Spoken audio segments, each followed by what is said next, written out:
Good afternoon, everyone. This is the State Bar's Committee of Bar Examiners meeting on Thursday, December 14th at 11:30 a.m. We're going to go ahead and open the meeting. I would like to go ahead and call the meeting to order and request a roll call vote from Devin. If you can do that, that'd be great. Dr. Bolton, Here. Robert Brody, Dr. Cow, Here. Alex Chan, Here. Jim Efting, Here. Kareem Gangora, Paul Kramer, Here. Larry Kaplan, recused, Alex Lawrence, recused, Esther Lynn, Justice Macy Walla, Here. Bethany Peak, Here. Ashley Silva Guzman, Here. Judge Reyna, Vince Reyes, Here. Alan Yokelson. Here. We have a quorum. Okay, thank you so much, Devin. As noted on the agenda for today's meeting, public comments during the meeting will be limited. Members of the public wishing to comment were encouraged to submit written comments prior to the meeting to ensure that the committee would have time to consider those comments. The committee has received and read all the written public comments. We thank you for that. The chair or the committee coordinator will attempt to call members of the public in the order that they appear. To facilitate hearing as many members of the public as possible, I encourage you not to repeat points that were made by previous speakers, and to allow the committee the time needed to deliberate on the important topics that we will be discussing today. We will be limiting public comments to 3 minutes per person. Public comments will be limited to no more than 1 hour today.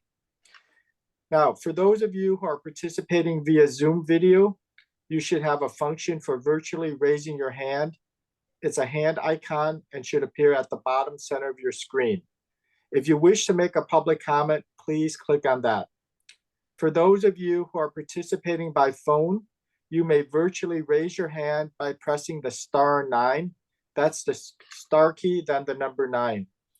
The coordinator will call members of the public in the order that they identify raised hands and will enable the microphones of the speakers. Devin, are there any members of the public that wish to make comment? Yes, there are.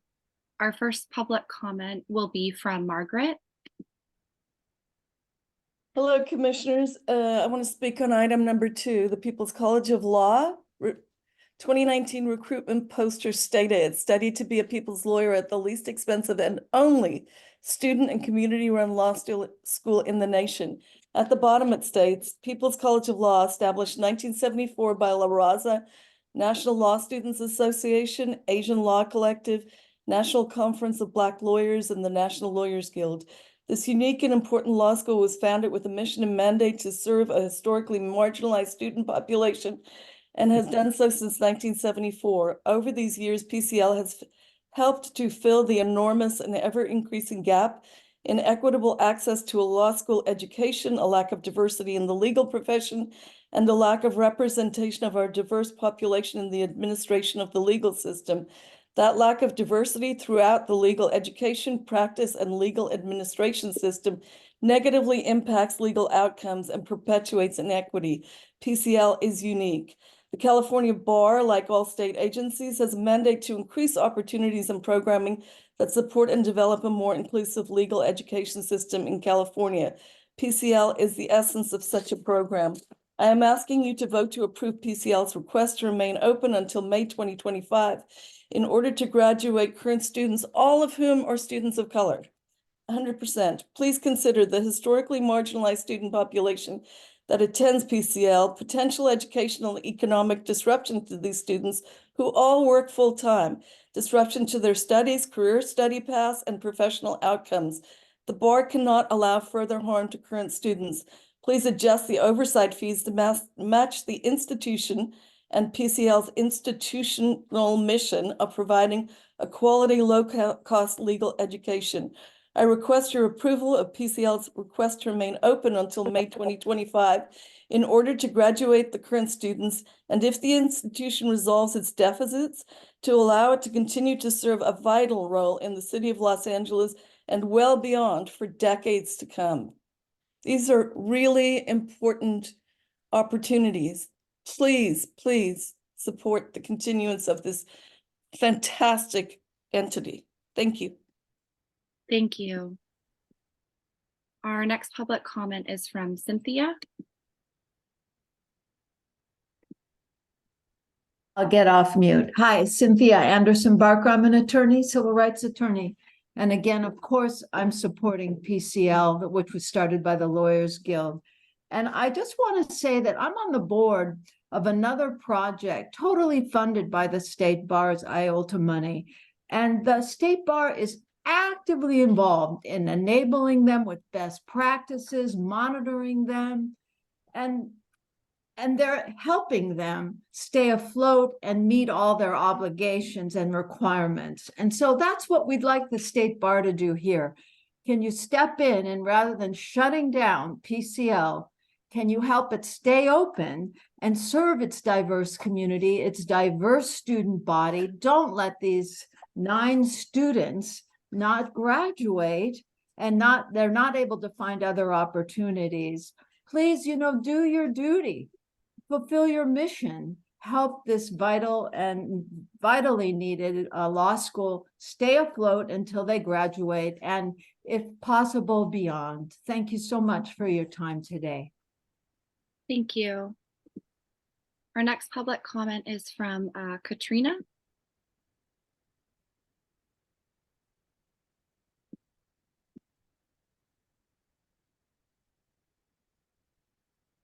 Good afternoon. Can you hear me? We can, thank you. Okay. I am calling as a member of the Los Angeles Tenants Union.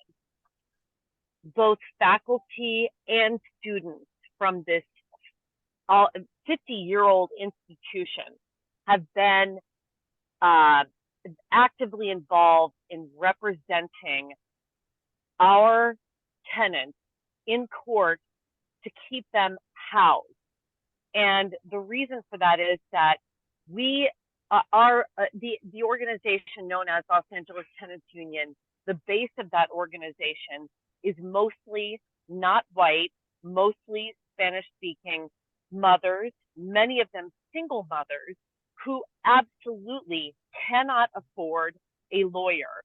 And as I'm sure you all are aware, there are no free lawyers for the number of eviction cases that not only people are facing currently, but will face in yet another tidal wave coming in February.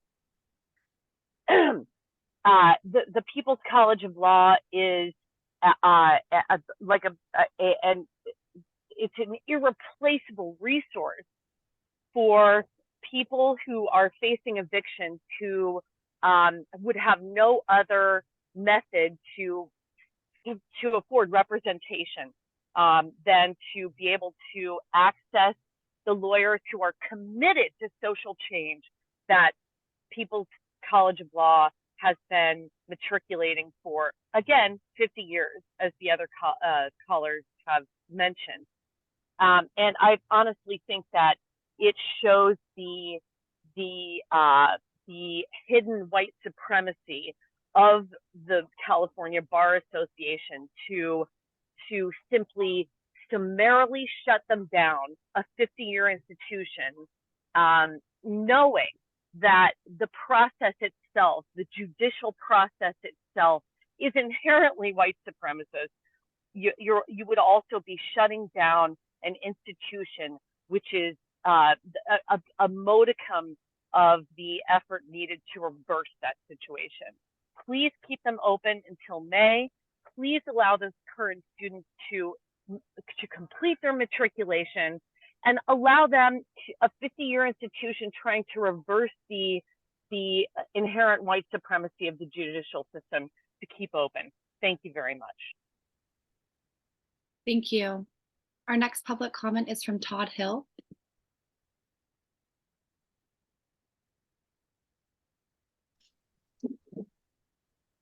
Good morning. Thank you for the opportunity to speak this morning. You all are faced with an unfortunate decision. We all must acknowledge that the rhetoric of the school as a shining principle and beacon for access to the law for minority and vulnerable communities is rhetoric that is golden, shining, and all of us upheld. The problem occurs when we face the data and the actual outcomes that we have seen and heard and have been complained about by those same vulnerable students over the course of years. The problem occurs not in that the rhetoric is somehow diminished in its importance. The problem occurs in that the actors, the administrators, the governance is unable to meet the obligations, to comport their conduct with the obligations of the rhetoric. And that the state bar, as a state actor, has duties and obligations to protect the public, even if it is well-intentioned, but negligent or otherwise conducting itself in a lawful fashion. That is the problem here. That over the course of years, the school has failed to meet the standard of both its statutory and legal obligations, but more importantly, its conduct, its administrative conduct, and its outcomes fails to meet and comport itself with the rhetoric. Thank you for your time. Thank you.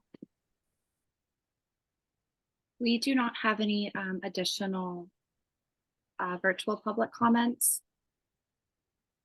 I have also been advised that the members of the public in our LA office do not wish to make public comment.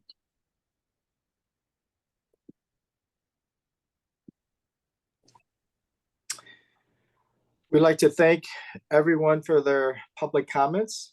And now we're going to go ahead and proceed to agenda item number 2 under educational standards, action on inspection report, probationary status, and termination of registrations, People's College of Law. The goal today is to evaluate the progress demonstrated to date. So I'm going to turn it over to Paul.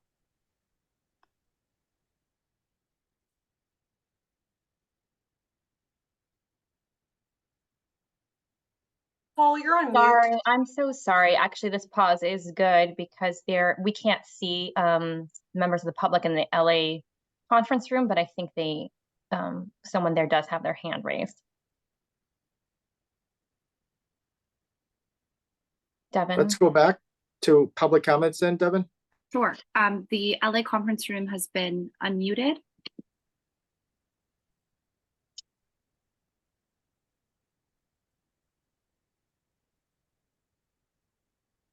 If staff in the LA conference room can assist the members of the public. I see the conference room. It needs to be unmuted there. Oh, almost. They can use the poly panel in the room. I'm trying to unmute them, but There you Okay. go. There you go. Are we good now? Okay. Yeah, so we can Plenty of put us the here. timer. Good morning, dear committee of bar examiners. My name's Angela Zambrano. I am a graduate of People's College of Law. I graduated in 1983. I am here to respectfully request that the California bar examiners retain probation status for People's College of Law to allow more time to reorganize in order to meet bar regulations and to allow 7 students currently enrolled to finish their law school careers. On November 17, 23, the California Bar notified People's College of Law that it intends to recommend that PCL registered status be terminated at today's meeting. This recommendation is unfair because PCL has been working diligently to comply with the requirements to maintain registered status since it was put on probation in 2020, as it is struggled to continue operating amidst the onset of the COVID pandemic. Despite the problems created by moving from on-site to online education and having to update record keeping and documentation with limited staff, PCL has made important advances in the requirements by the California Bar. People's College of Law was established, as it was stated, by La Raza National Law Students Association, the Asian Law Collective, the National Conference of Black Lawyers, and the National Lawyers Guild in 1974 to serve community members with little access to establishment law schools, especially of people of color and non-traditional students. Through the training, PCL has provided access to quality legal services at low cost for Los Angeles low-income residents.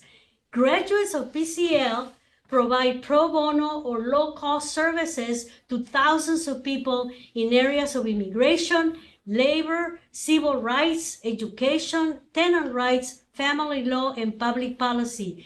They have become elected officials, union leaders, judges, and executive directors of nonprofit organizations, students like myself.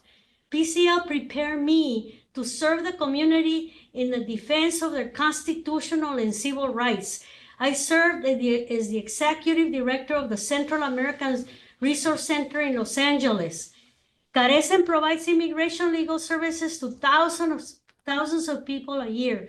I also serve as co-executive director of the National Day Labor Organizing Network, defending the rights of day laborers and low-wage workers who suffer constant abuses, including wage theft and unfair practices.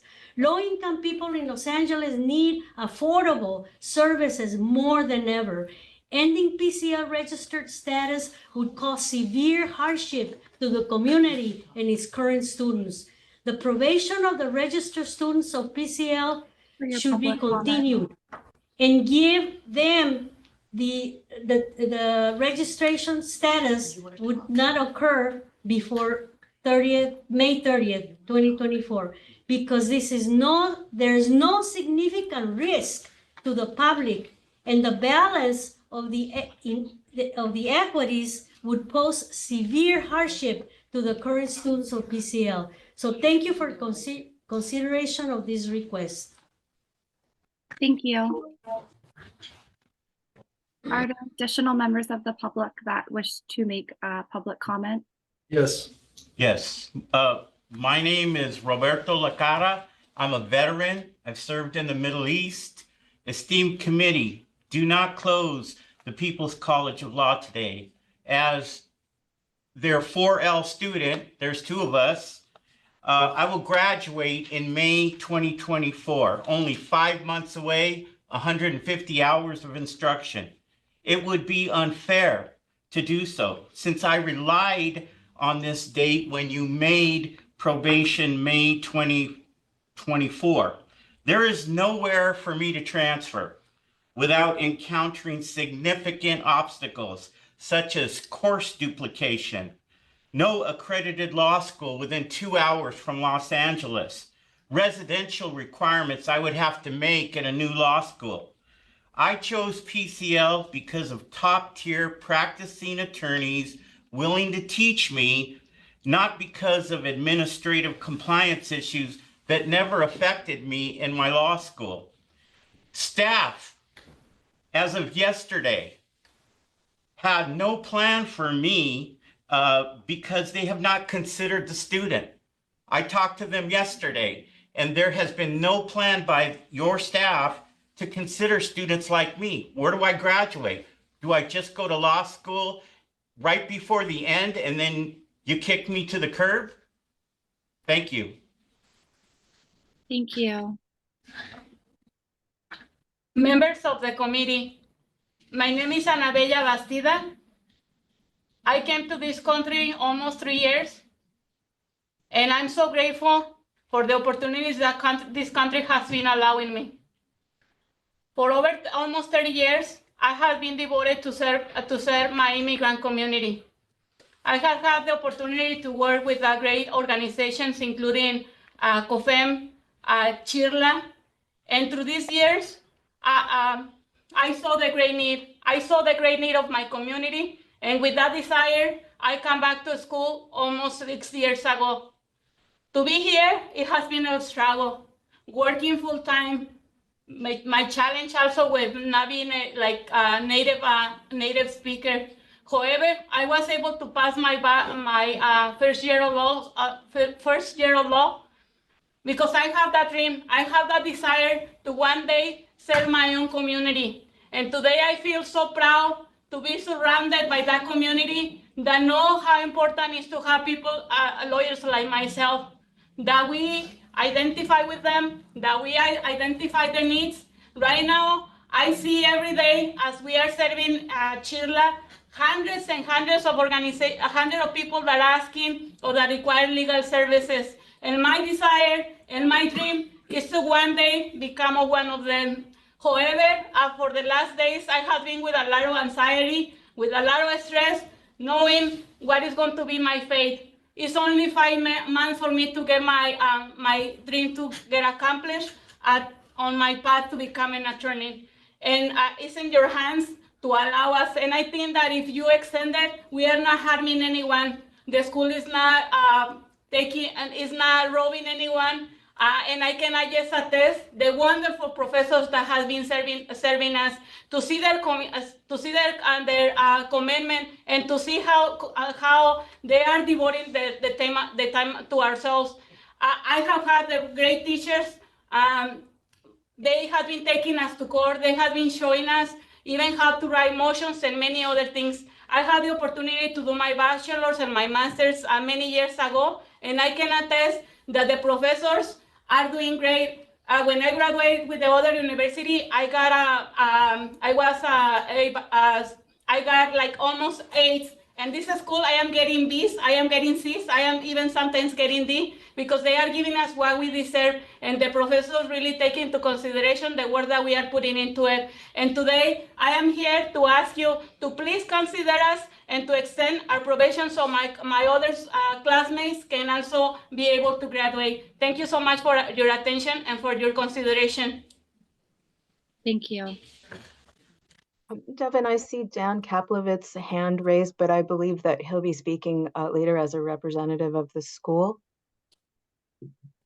Thank you. Do we have any additional members? Yes. Okay. Yes, so my name is Ismael Venegas. I'm a third-year student at People's College of Law. And we're here today because the state of California has historically failed its citizens and training enough lawyers that represent the needs of all its citizens. For 50 years, People's College of Law has tried to fulfill that need. It's more than just rhetoric.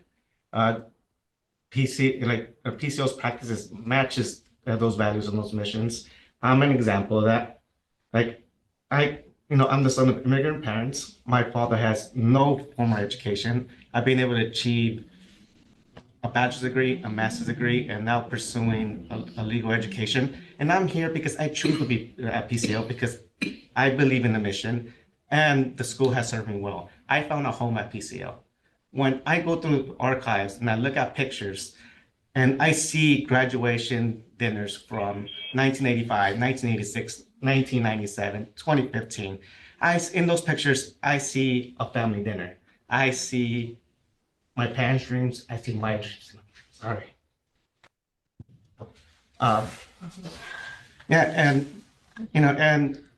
And it's very disappointing and emotional to hear that and that the committee is so quick to dismiss our capacity and our efforts that are done that have made significant progress. Everyone involved, from our board members to our administrators to our volunteer professors, we're highly capable people. And we deserve the opportunity to have agency over our education. to have the opportunity to represent our community members. Our community members are here today. There's 15 of them in the room just right now. There are far more outside just a few hours ago. And the school does have the resources to move forward, and it has the will to move forward. And like we're dealing with it every day. Like we talk about, and I keep saying, matching the practices with the rhetoric. I've had the opportunity to be hired by one of my professors, and I currently work on eviction defense, unlawful detainment work as an assistant. And I'm tired. There's not enough people, like attorneys that represent these clients, and we're overworked. And if I have the opportunity to finish my legal career and hopefully pass a bar in July 2025 and practice 6 months or a year later after that, this is the work I want to do. And I'll be able to do it, and I'll be able to do it at low cost because I won't be indebted $250,000. And I think that's what the committee needs to understand: the harm they created, the harm they're perpetuating, and like my colleague, Robert said, is like just pretty much having no plan for what comes next for students and not communicating, because the committee has also has felt this duty to properly discuss these matters with us beforehand. Thank you. So I want to thank you for having us. My name is Pascual Torres. I'm a graduate of People's College of Law. I'm also an attorney. One of the important factors and missions of the California bar examiners is to bring legal access to underserved communities. If you close down PCL, you'll be running contrary to that goal. PCL has produced several social justice attorneys that, as you heard, provide services to immigrant communities, to unrepresented tenants, to people who are incarcerated. I am part of a nonprofit named Only Law that helps people gain their parole. California prisoners who've been sentenced to life and gain their access to the parole process. Also, I'm an ex-gang member for East Los Angeles. People's College of Law is a school that gave me an opportunity to go to school and gain my bar degree and my bar license. What we're here today, it's talking about access to communities who have been underserved. People's College of Law charges $5,000 a year. Why? Because volunteers like myself and other professors in this room volunteer their time to serve the students. Why? Because we know they're going to go to the community and serve underserved communities. What it's not, PCL is not about fraud, and what today is not about consumer protection. We heard from 3 students just recently, and they're telling you guys that they do not feel that the school is ripping them off in any way. People's College of Law is not perfect, but we're definitely not fraudulent. Our administrators are not driving around in Mercedes and Beamers. What we are doing is volunteering our time and moving forward and trying to get the school out of probation. I'm asking for additional time to complete that goal and serve our students. This is not fraudulent. This is about serving people, and People's College of Law has produced several community attorneys throughout its 50-year history. One more time, to protect the consumer, the students, you guys must maintain the school open. Thank you. Thank you. Do we have any additional members of the public in person that would like to make a public comment today? I would like to make a comment if possible. My name is Nathan Gordon. I'm an alumni of People's College of Law. I'm also a practicing attorney. Had it not been for People's College of Law, I would have obtained too much debt to be able to go into the community to help unrepresented people, elderly, and the disabled to fight for their rights, even for landlord-tenant issues, for example. It must be noted there are only 2 social justice schools in the United States of America. All of the other schools are for-profit entities. The only 2 social justice schools in the United States are the People's College of Law and City University of New York, CUNY, C-U-N-Y. By closing down People's College of Law, you would have destroyed one of the only two institutions in this country that is devoted to serving the people and unrepresented people and minorities and the disabled within the community. And you'll be causing a gigantic hole in the community that cannot be fulfilled otherwise, let alone through the other for-profit institutions that don't care about these people at all. Thank you.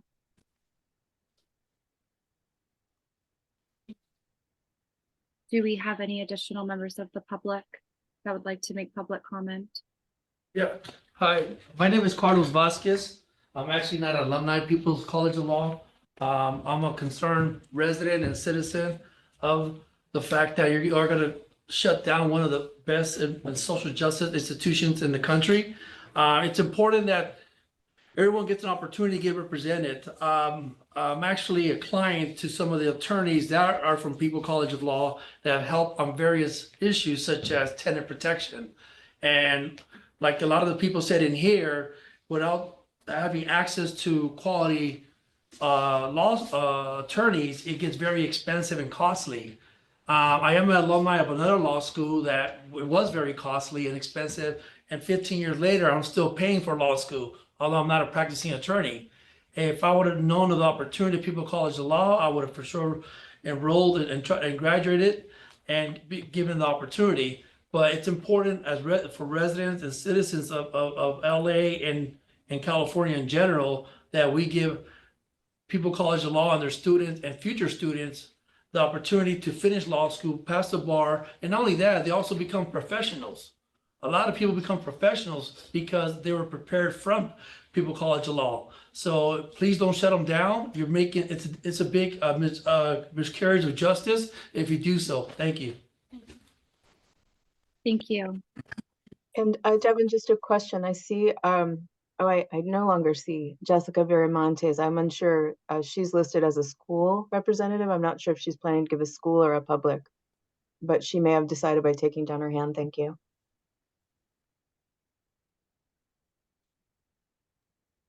Similar question as to Iris Biro. Before we move back to the virtual public comments, do we have any additional public comments from the in-person public members? Did you take care of everyone who signed up in advance? That has raised their hand, yes. Okay. Maybe they didn't realize they had to raise their hand. Not hearing anything from the conference room. We will move back to our virtual public comments. First public comment will be from Alexander. Hello? Can you hear me? We can, thank you. Okay, thank you. My name is Alexander Hall. I'm a first-year law student at People's College of Law. I urge you to allow PCL to continue to operate. I think you've heard already how much the school means to so many people. It means a lot to me. This is my opportunity to really study law without incurring massive debt. I'm a single father of 2 children. Social justice has been incredibly important to me, and this school speaks to that. I've served 2 years of AmeriCorps. I was president of the Central San Pedro Neighborhood Council. Being part of the community is part of my blood, and PCL is the opportunity for me to study law and really be part of a great community. All the students, all the faculty, and everyone who I've met has been incredible. The support that I've received has been incredible as well. So I really urge you to keep the school open and to allow it to continue to operate. Yeah, thank you.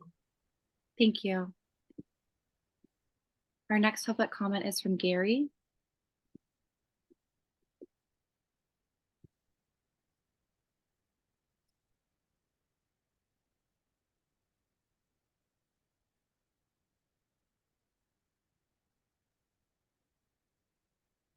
Gary, you've been unmuted. Okay, is that better? We can hear you. I see my hand. Great. Okay. Can I ask a question first? I see 20 of you, 21 on the screen. Can you tell me what you're representing in this procedure? I'm not sure what you mean, Gary. This is a meeting of the Committee of Bar Examiners. So this is all of you are a member of the California State Bar? Some of the people you see on the screen are staff at the State Bar and some of the Committee of Bar Examiners. Uh-huh. Okay. Well, I'm doing it on Zoom. I was under the impression that I could not come to the State Bar office and do an in-person presentation. I don't know if that was correct or not, but that's, you know, I heard that from somewhere. This is an all remote meeting of the committee. The committee is not in person. I see. And in the future, if there should be another procedure somewhere, does that mean that the public can go into the offices of the State Bar and make their presentations in person? Next year, and there will be opportunity for the public to come to give public comment in person at the office, yes. But this is cutting into your time, so I'm not sure if you want to make your statement. I'm sorry. I am a co-founder of People's College of Law and have a good relationship with many of the PCL graduates. My goal is to do more outreach to both the alumni and early supporters in order to include them more in the decision-making process, teaching classes, volunteering on PCL committees, which there are quite a few, by the way, and in the essential work of building the future of PCL. I am interested in helping form a PCL Alumni Association, as well as having PCL remain. In the past 3 years, I have been a member of PCL's membership committee, strategic planning committee, admissions and recruitment committee, and development committee. I will continue working on important PCL committees and activities for the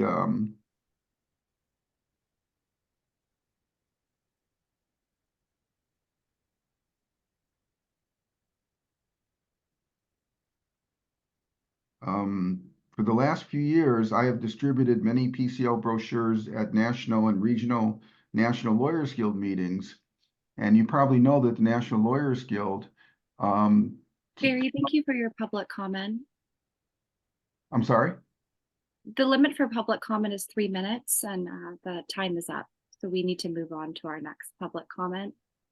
So do I have a little more time?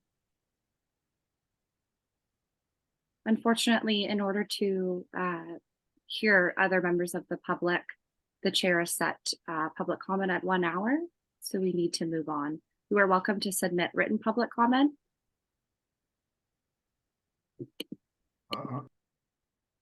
Our next public comment is from Ira.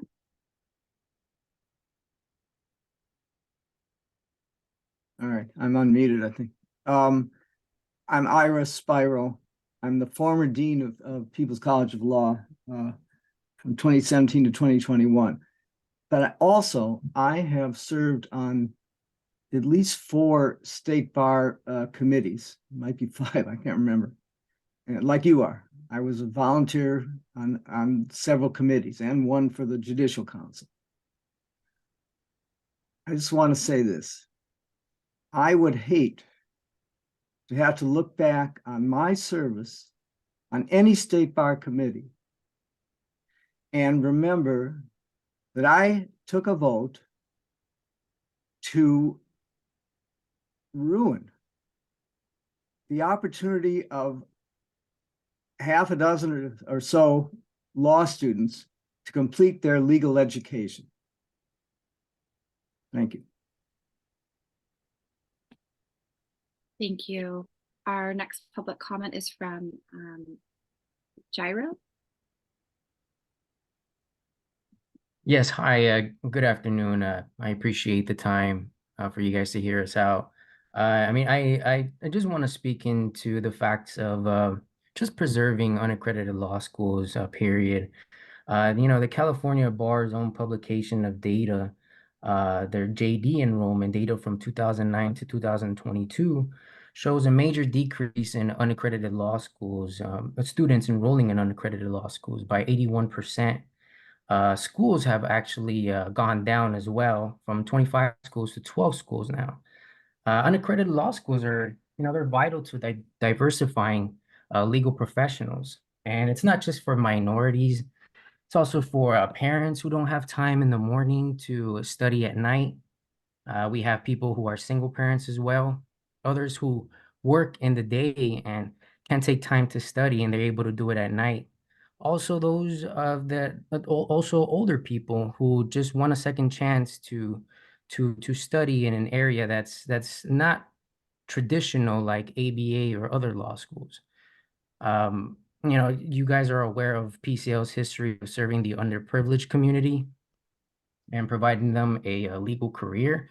So, I mean, closing would really lose that opportunity for the underserved areas.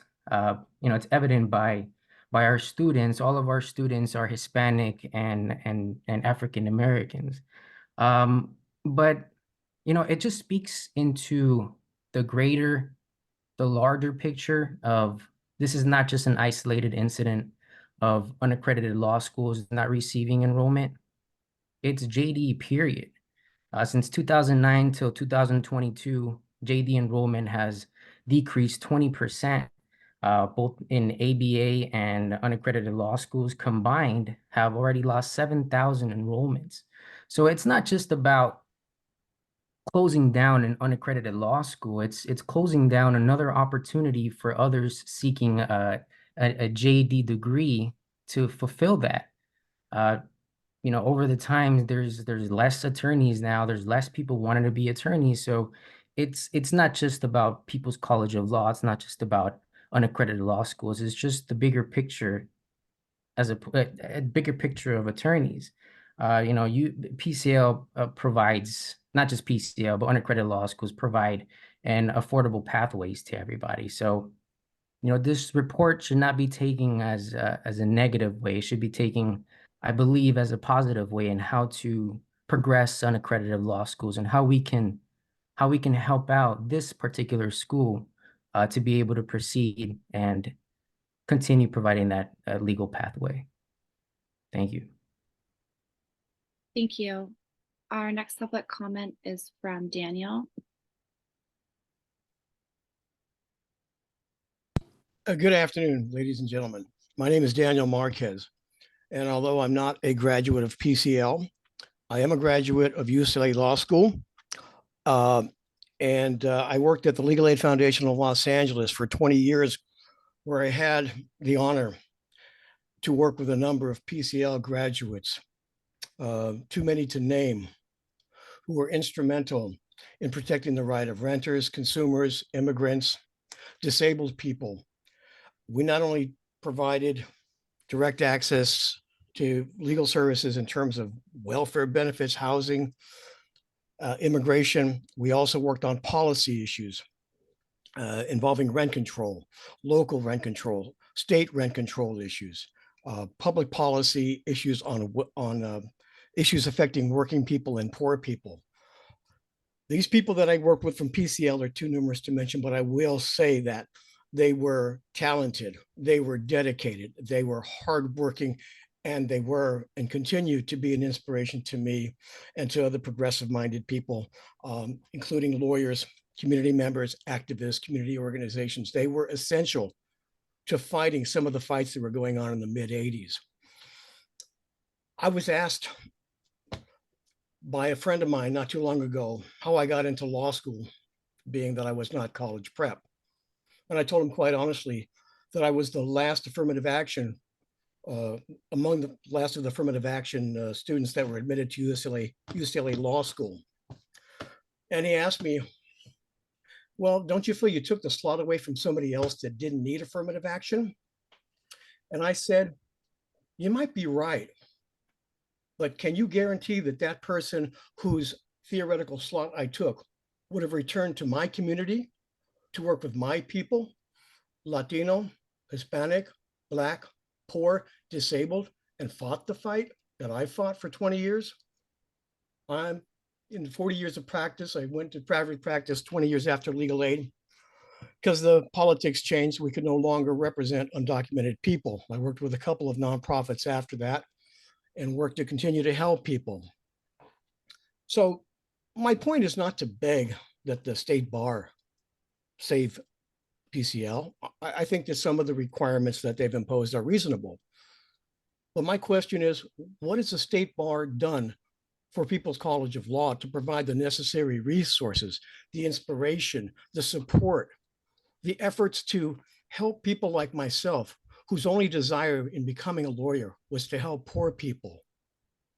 Now, I know you have regulatory requirements, and I know they're designed to protect the students primarily, the public secondarily, but I don't know anybody that I practice law with who was a threat to the public and in fact were a benefit to the public. And I Thank you know for that your public PCL will comment. continue, thank you, PCL will continue to produce the type of lawyer that this country needs, has always needed, and needs now more than ever. Thank you. Thank you.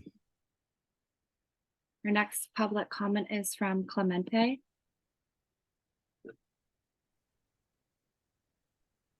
Good afternoon. I'm actually on the board of People's College. I was asked to join over a year ago, and I knew the school had challenges and it has issues. And some of those are big challenges. But I find myself disillusioned and heartbroken, to be frank with you, because I don't think PCL and the PCLs of the world are the problem. I was fortunate enough to graduate in '96 from UCLA, when the taxpayers of this great state of California still paid for much of my tuition. If I was trying to go to law school today, I probably wouldn't be able to do it. My father was a farm worker. He died. He was a cook when he passed away. My mother was a housekeeper. She was a maid. She worked in a sweatshop, and that's as far as they got, first and second grade education. And I probably wouldn't be able to go to law school today. I think USC is about 70,000 now. I would hope that the state bar would look at the PCLs of this world, not as a challenge or as an adversary, but maybe as a partner to address some of the issues that we have. And I did it for selfish reasons. I'm a Latino, and it's disheartening that we make up almost 40% of the population of the great state of California, but not even 77% of the attorneys. When I went to law school, I graduated, and the clerks would laugh at attorneys because law school does not teach you to be a lawyer. It's like going to medical school without a residency and asking someone to commit surgery. The practice of law is broken. A working class individual, even a middle class individual, cannot afford an attorney and will not get one if you're poor that looks like you.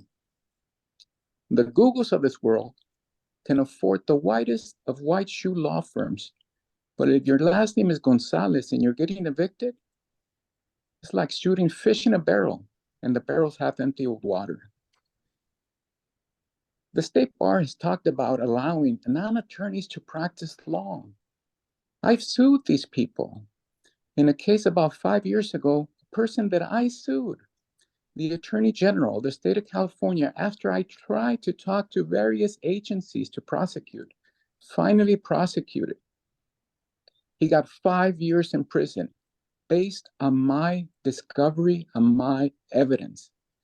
And when you're talking about allowing non-attorneys, what we call notarios, it's like throwing the sheep to the wolves. And so I would hope that going forward, we don't look at the PCLs of this world as the problem, but maybe part of the solution, because the practice of law is already broken. We don't learn to be attorneys in law school, and no one can afford an attorney that's a working person. Thank you.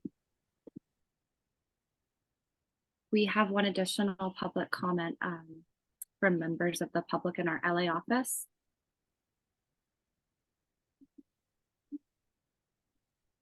the LA conference room has been unmuted. Yes, thank you. My name is John Duane. I'm a teacher at People's College of Law. And I wanted to acknowledge having, been a longtime volunteer and worked at the school, that at the risk of sounding like a sort of excuse, we're meeting. I think part of the reason you're meeting online like this rather than in person has to do maybe with the after effects or continuing practices of the pandemic. And the pandemic really eviscerated our volunteer base. We're generally a volunteer run and driven school. And the challenges of the pandemic for a small nonprofit volunteer run institution overwhelmed us. And I think we've been candid about that, and we're in a rebuilding phase right now. Our school is a beloved institution. It's kind of the beating heart of social justice and legal representation in an underprivileged community in Westlake MacArthur Park.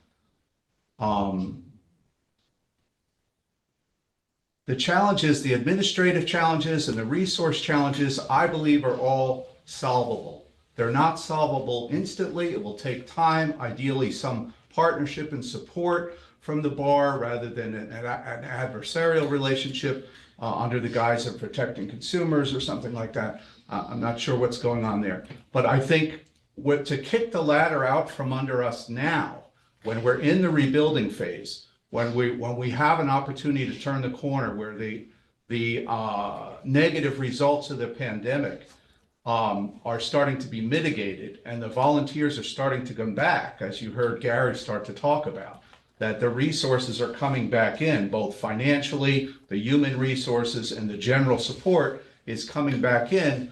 It feels like it would be a mistake to do that now. So I would ask, along with the other people, at the very, very least, just in terms of sort of human decency, allow the students who are about to graduate to finish this year till May, and in a more general way to allow all the students to graduate and to give the school an opportunity, now that we're kind of getting our footing back under us after being devastated by the pandemic, give the school an opportunity to prove that it can function along with the rules that are the bar would like us to follow. The students, the current students that are there now, we've heard some of them. I don't know. I'm sort of beyond words. This is an incredible institution. I'm really glad that I got to be a part of it.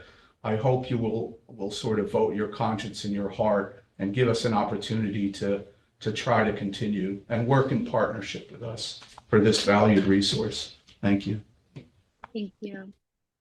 We do not have any additional public comments.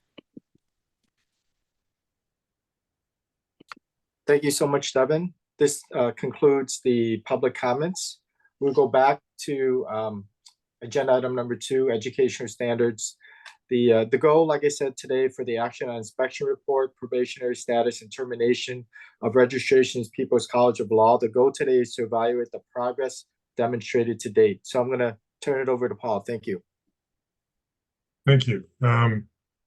So the protocol today is going to be first, Jim Efting and Natalie Leonard will present the staff presentation, the staff report and recommendation. Then we will hear from the law school, the dean, and then other representatives of the law school. But their total public comment will be limited to 20 minutes total. So keep that in mind, school representatives, as you're organizing your presentation. We're going to let them comment without interruption or questions from the members of the committee. And then next, a motion will be presented, and we'll see if there's a second for that. And we will begin our discussions, which, if necessary, can include questions posed to the law school. And then, of course, when the school responds to those questions, we want them to limit their response to the question posed. It's not an opportunity to further argue against something that was said earlier but is not relevant to the question. So with that, Jim and Natalie, would you make the presentation? So Natalie, I think the way we want to start, and this is kind of different than we usually do, is to say staff has proposed a motion. The motion is not being considered at this point in time, but I'd like the committee to see what that motion is and start with that. Can you put that on the screen? Yes, thanks. Cody, would you be able to assist me with that? Absolutely. Appreciate it.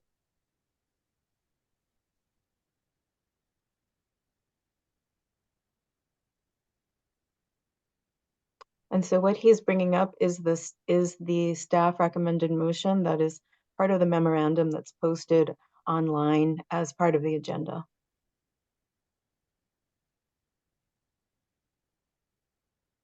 And the whole proposed motion is not on the screen at this time. Yes, we have the full motion on screen now. I think it was just 2 paragraphs. Mm-hmm. I thought there was a third paragraph. Further moved that the law school remit its 2023 annual report and fee immediately. I don't see that. This was originally, but yesterday we received an incomplete copy of the annual report, and we've also received the accompanying annual fee from last year. Okay, so thank you. So the reason I wanted to put this on the screen is to kind of give us some focus of why we're here today. And what I thought, Natalie, we would do next is to kind of go to the previous motions that have been brought before this committee and which have been approved by this committee. Can we put those on next? Sure. Yeah, let's go forward with the slides. Okay, so 2 things. So the probationary term, this is the probationary order that issued back in December 2022. The committee was together like this, along with the school, and looking at the performance as of that time. This was the governing framework for the probation. And as we go forward, we can show you some of the steps that led up to this probationary order back in December 2022.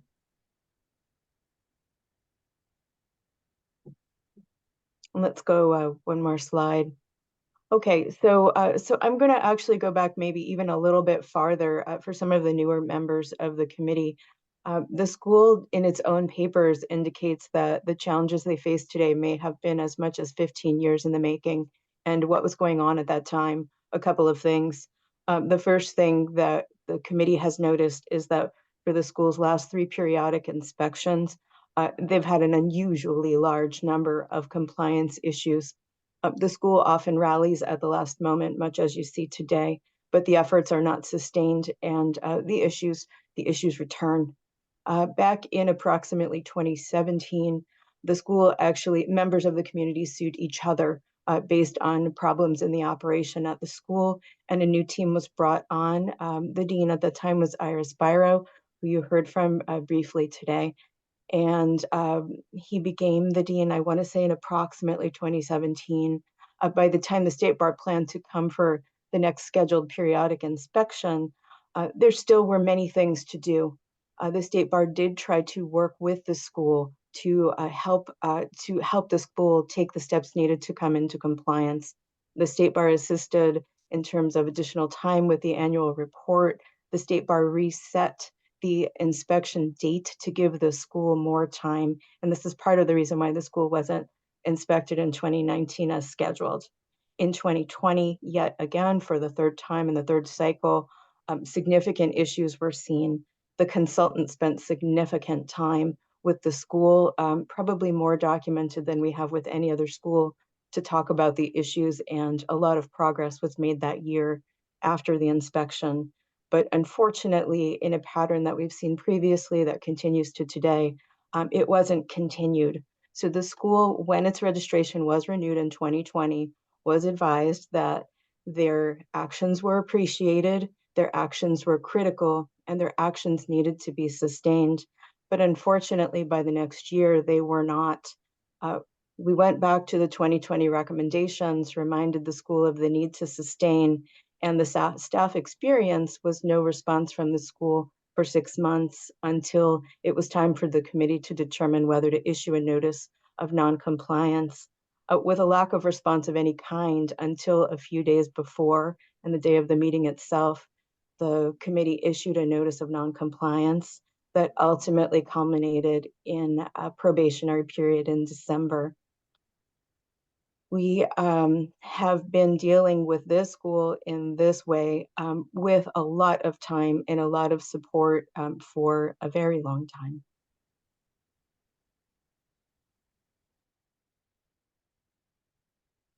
During the probationary period itself, we've seen a large number of issues emerge or continue that have required a significant amount of committee and staff time to reach this point.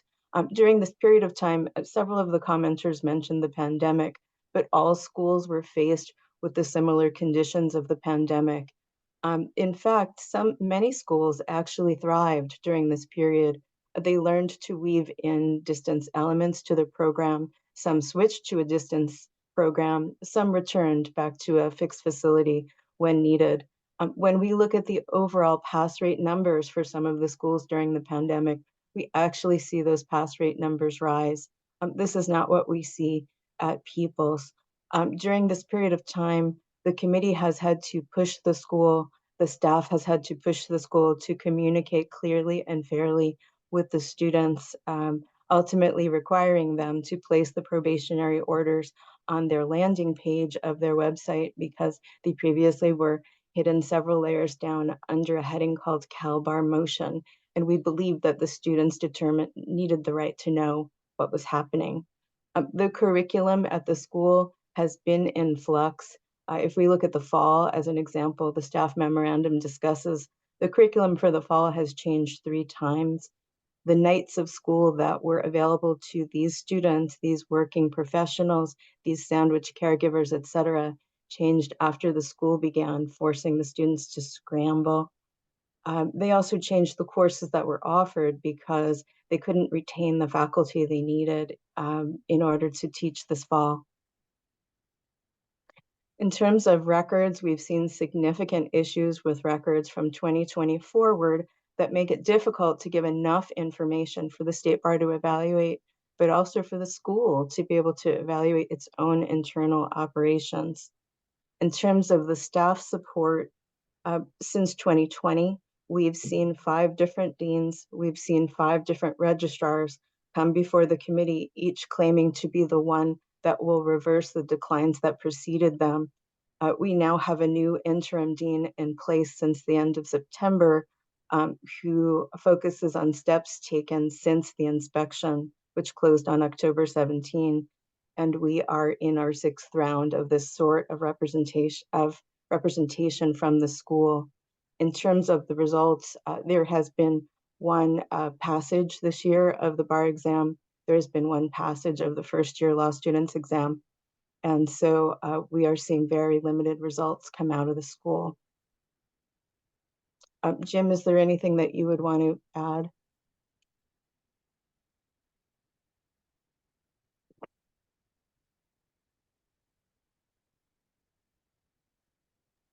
Jim, I Okay. think you're muted. Oh, you are. Sorry. All right, thank you. Sorry. So we did the most recent inspection in October, and I think the report adequately sets forth what the issues were that we found the school just wasn't meeting its requirements. So that's why we're here today.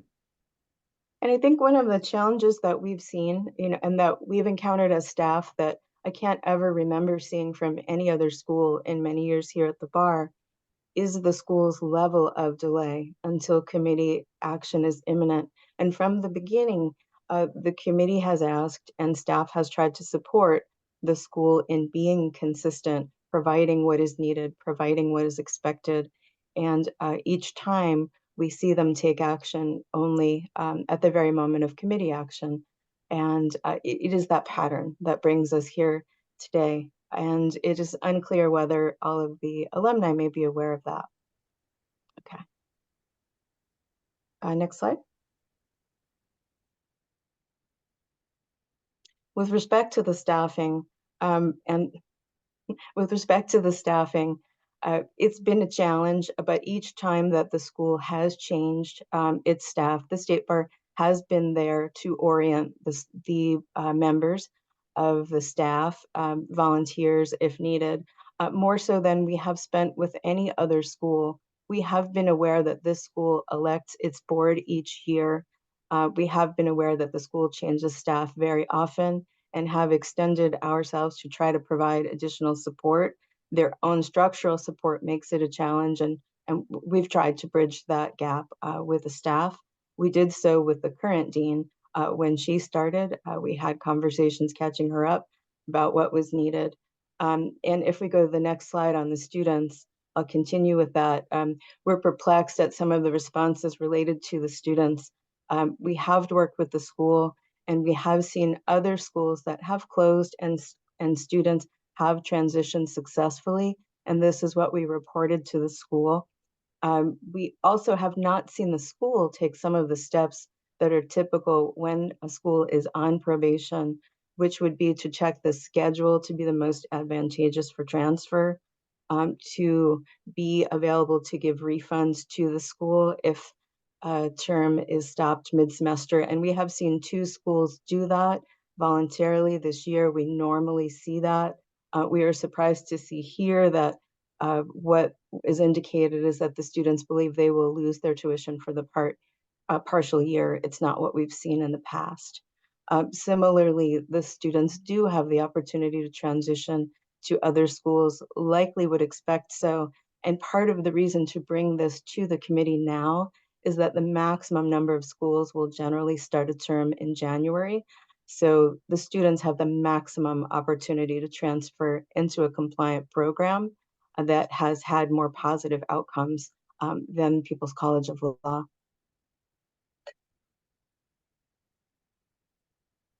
Next slide. In terms of the schedule, the school is on a quarter schedule. It doesn't always teach a summer quarter. Each year, students need to wait to find out if a summer quarter will be offered. But at the times of the year, almost always students might be mid-study, and the schedule that the school chooses, that the school did not take mitigating steps in its schedule, is not a defense to noncompliance. So that's part of why we're here today. The thinking is that based on the experience of the staff, based on the observations at the inspection, based on the need to give the maximum opportunity for the students that are enrolled, this is the time for the committee to take action. The school may have interest in keeping open, but the school has made some of its decisions based on its timing, based on its lack of responsiveness to the state. And the committee is asked here to evaluate what the school has done during its probationary period, rather than speculation as to what it will do in the future.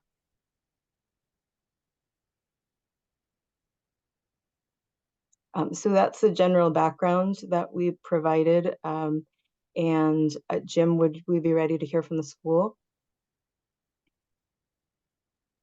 Yeah. Yes, we're ready, I think, to hear from the school representatives. Okay, thank you. So I believe, I do not see the hands, but I believe that Interim Dean Lobos will be speaking first. Is that correct, Dean Lobos? And let's unmute her, please. And then let's begin the timer.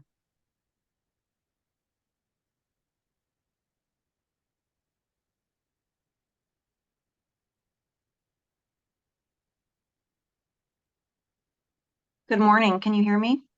Yes, thank you, Dean Lobos. Good morning, everybody. Thank you for being here today. My name is Ana Maria Lobos. I'm the interim dean at the People's College of Law, also known as PCL. I started as interim dean on September 28th, 2023, just a little over 2 months ago. I've heard some powerful testimony already here today, as have you, from alumni, students, and members of the community who benefit from the existence of People's College of Law. So I will center my comments on addressing the most recent report from the State Bar staff dated today's date, December 14th, 2023.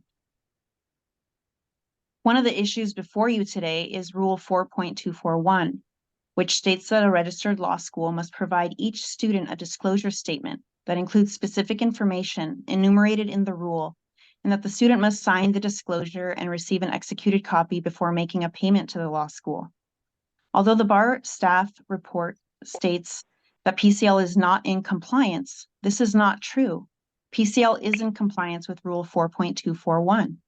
First, during the winter quarter, all students were provided with a complete and accurate disclosure statement prior to being enrolled in classes.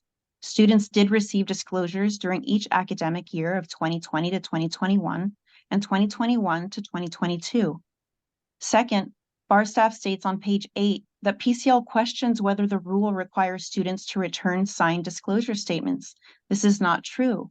PCL notes in its response that in regard to determining who is owed a refund based on the rules, Rule 4.24e states that a refund is owed to students who did not receive a disclosure statement. It says receive, not sign. It does not say that refunds must be paid to students who did not sign a disclosure. The rule states a law school that does not comply with this rule must refund all fees, including tuition, paid by a student who did not receive the disclosure statement.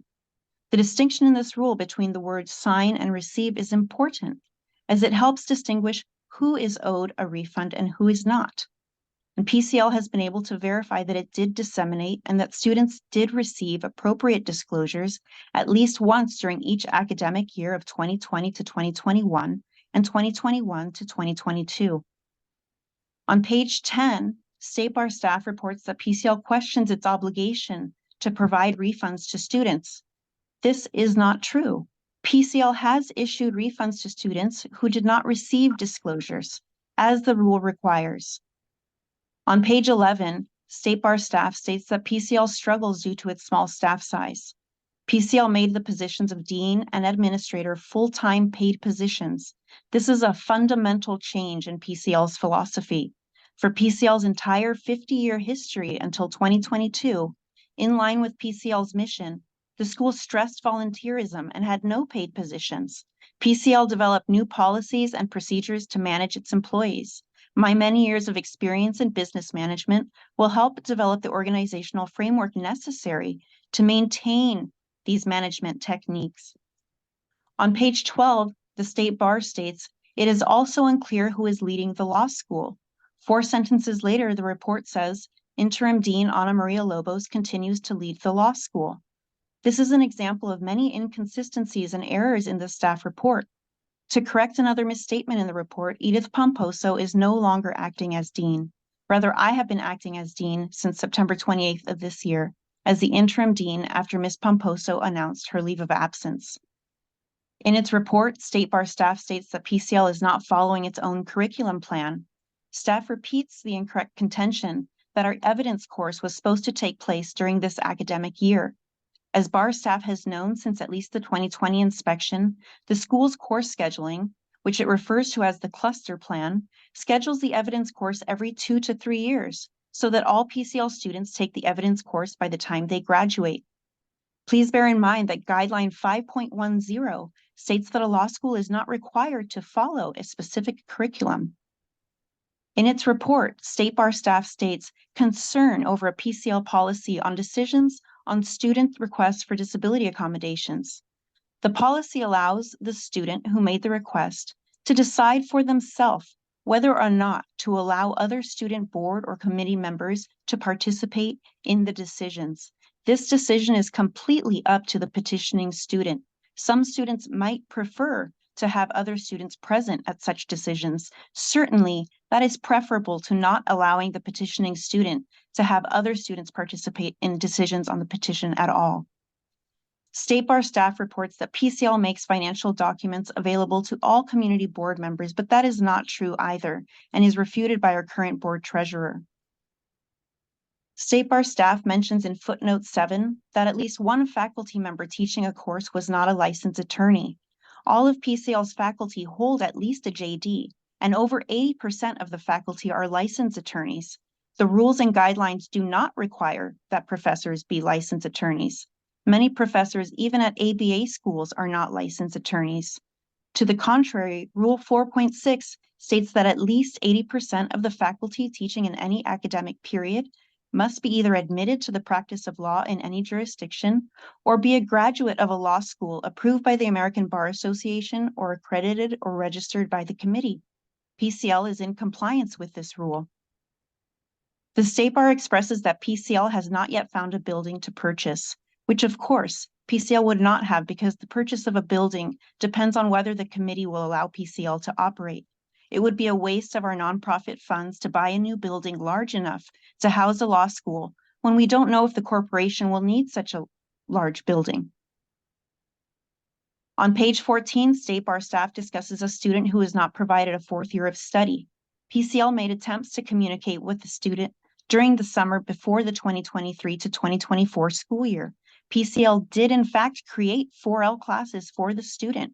The student informed the school that they would be transferring to another school and requested their transcripts. The student did not communicate with the school again in regard to those classes until well after the school year had already started. State Bar staff mentions that PCL did not make repairs to its building until August of 2023, which is not true at all. Before 2023, PCL made many repairs, including the complete rebuilding of its unique vaulted library roof, replacement of windows, repairs to other parts of the roof, replacement of fire protection equipment, repairs to the electrical system, and other necessary repairs. PCL conducted classes with an online waiver because of the pandemic. Before returning to in-person classes, PCL made additional repairs around the time of August of 2023 to ensure a comfortable learning environment for its students. To conclude, let me point out that PCL's probationary term was scheduled to end in May of 2024. PCL asks the committee to continue the probation until then, allowing PCL the opportunity to bring itself into full compliance by then. If the committee will not do that, then PCL asks that the committee protect its current students from the disruption and delay that would result if they have to transfer to other schools. They likely will have to start their current academic years over again and might not get credit for all of their previous studies at PCL. Thus, PCL asks that it be allowed to remain in operation, open only to its currently enrolled students, and there are only 7 of them, until they complete the remainder of their law school courses. I would also like to make a comment about something Natalie said earlier.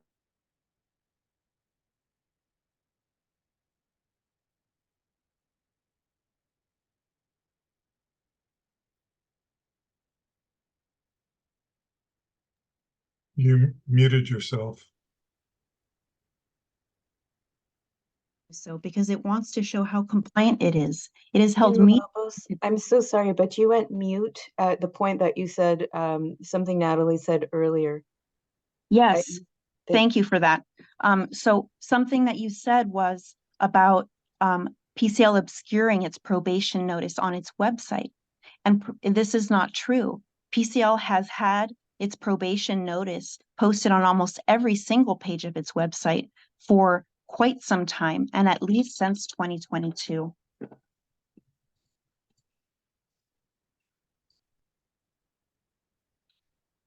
I apologize. And it continues to do so. It has the probation notice. It has the necessary notices of noncompliance, not only on several pages of its website, but also in its student enrollment agreement, in its catalog. And the school has held meetings with the students to make sure that they are informed that the school is on probation status. The students who have stuck by the school are well aware of its probation status, and they've chosen to continue at PCL. Natalie also made a comment that PCL has not considered its tuition in light of the probation terms, and this is not true. PCL did not charge its students any tuition for this winter quarter based on the fact that it is on probation, and we are aware that the school could close at any time, and we absolutely would not charge our students tuition for going to school during a period of that time.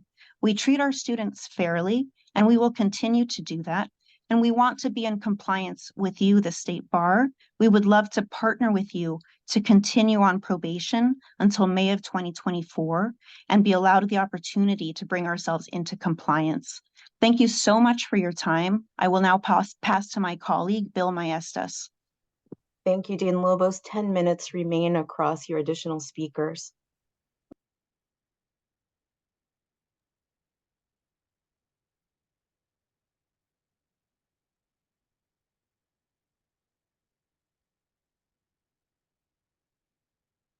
Hello? Thank you. We can hear you. Oh, thank you very much. Yeah, my name is Bill Maestas. I'm a licensed attorney since 1980 and 40 years in the practice of law. Plus, I spent all that time representing people who would probably never have had an attorney. I represented tenants. I represented people with deportation hearings. I represented people that couldn't muster the money to get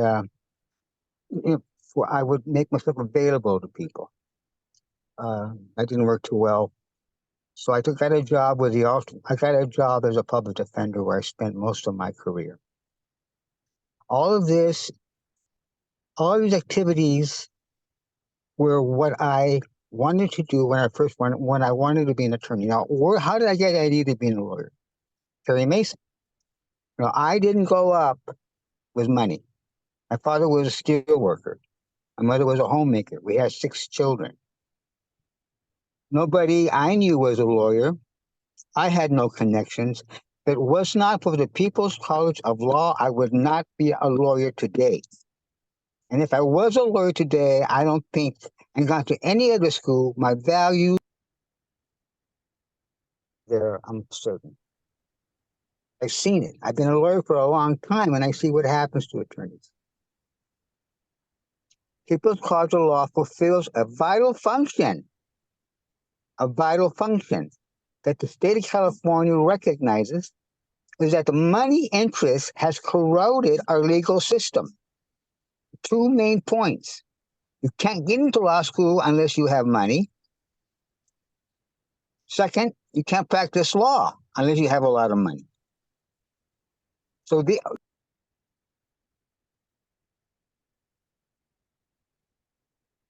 Mr. Maestas, you are on mute. Feel free to unmute yourself to continue. child of PCL. Thank you. I was part of the class of 1974. I love the school. School's necessary.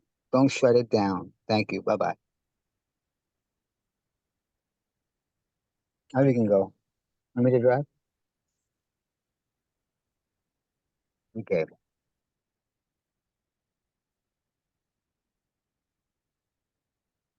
Thank you. Devin, the timer came down. Can you confirm how much time is remaining? 7 minutes and 30 seconds. Thank you. So let's move on to the next speaker, 7 minutes and 30 seconds in total across all speakers. I believe it's Dan Kaplovitz, please. Hello, I'm Dan Kapelovitz. I've been an instructor at PCL for 5 years. I teach criminal procedure and evidence alternating years every single year for the 5 years I've been here. I also run the criminal defense clinic, which has been run every summer since I've been here. This year we did it in the fall quarter and we started evidence in the winter quarter. My students, I know, are going to be incredible attorneys. They're going to be able to graduate without being in 6-figure debt, so they can actually dedicate their lives to helping the working people and the indigent. I represent 80 to 90% of my cases are representing indigent criminal defense defendants as part of the bar panel. This bar has certified me as a criminal law specialist, and all the instructors are highly qualified. They're, I believe, all practitioners. And I went to UCLA School of Law, and my favorite classes were the ones taught by practitioners, the ones who actually taught you what really goes on in the courts. And I make sure that in evidence, Crim Pro, and in the clinic, that I provide them with actual documents, tell them exactly what goes on, how these areas of law actually come into play. And I guarantee you that PCL students maybe no more than 99% of ABA accredited students the actual practice of law. And also, it says that there, I heard earlier that it's supposed to be an advantage that the school might get shut down in a week because most schools start in January. Well, yeah, most schools start in January, but have fun trying to apply to a school in 2 weeks. So my understanding is the bar is trying to open up access to low-income people who have non-lawyers provide legal services. And here's the one school that's producing people's lawyers, and the bar is trying to shut them down. Thank you.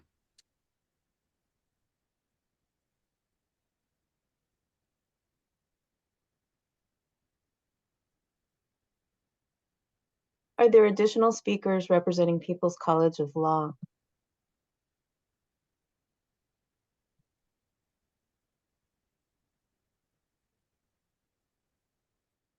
Dean Lobos, I believe the next will be Kiara Dashel.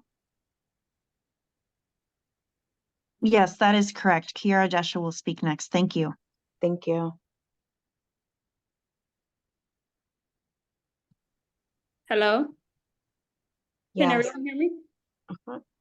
Hi, my name is Kiara Deshelle. I am a 3L student at PCL.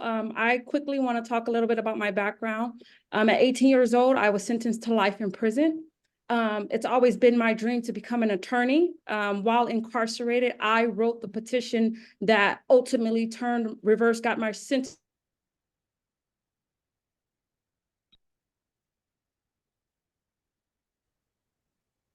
Ms. Deshelle, we can't hear you.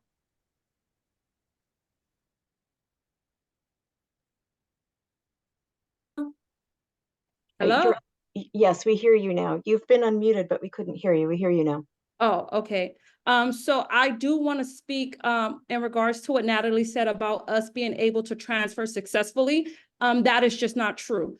In preparation of a favorable decision today, I have been conducting research. I have talked to various law schools. The problem is that PCL is a fixed facility school, and there's only 3 other fixed facility schools in the state of California. You have one in Indio, which is at 118 miles away. You have one in San Jose, which is 306 miles away, and you have one in Oceanside, which is 87 miles away. In order for us to transfer to another fixed facility school, we would have to quit our jobs, sell our houses, break our leases, and move across town in hopes of getting our transcripts reviewed in a timely manner to be able to submit to these schools, do the application process, and get admitted within a 2-week to 3-week time frame. So it is fairly impossible for us to successfully transfer without losing out on some schooling and be sitting in a seat by January. Category. What if I go, instead of a fixed facility school, what if I go to online or distance learning? The problem with that is because we're different categories. At a fixed facility school, you only require us 270 hours of study. At an online school, it's 864 hours of study. So there's no school, and I have talked to 6 distance learning schools. There is no school that would accept 3Ls and 4Ls without having us start over as 2L students. We would lose half of our law school. And I know you may think that the quality of education is not as good at PCL, but I do have a 3.5 GPA, and my baby bar scores attest to that I have earned every single grade that I have. I got an 84 out of 100 on my multiple choice doing the baby bar, and 320 out of 400 on the essay portion. And all of that is an attest to the grades that I received at PCL. Additionally, if we were somehow to get into any of these schools, the problem we face is duplication of classes. Every single school is on a cluster plan, and the state bar does not allow us to duplicate classes. So I have talked to schools. Let's say I do forfeit my 2 years of schooling. I would then have to see if that school would either make additional classes for us.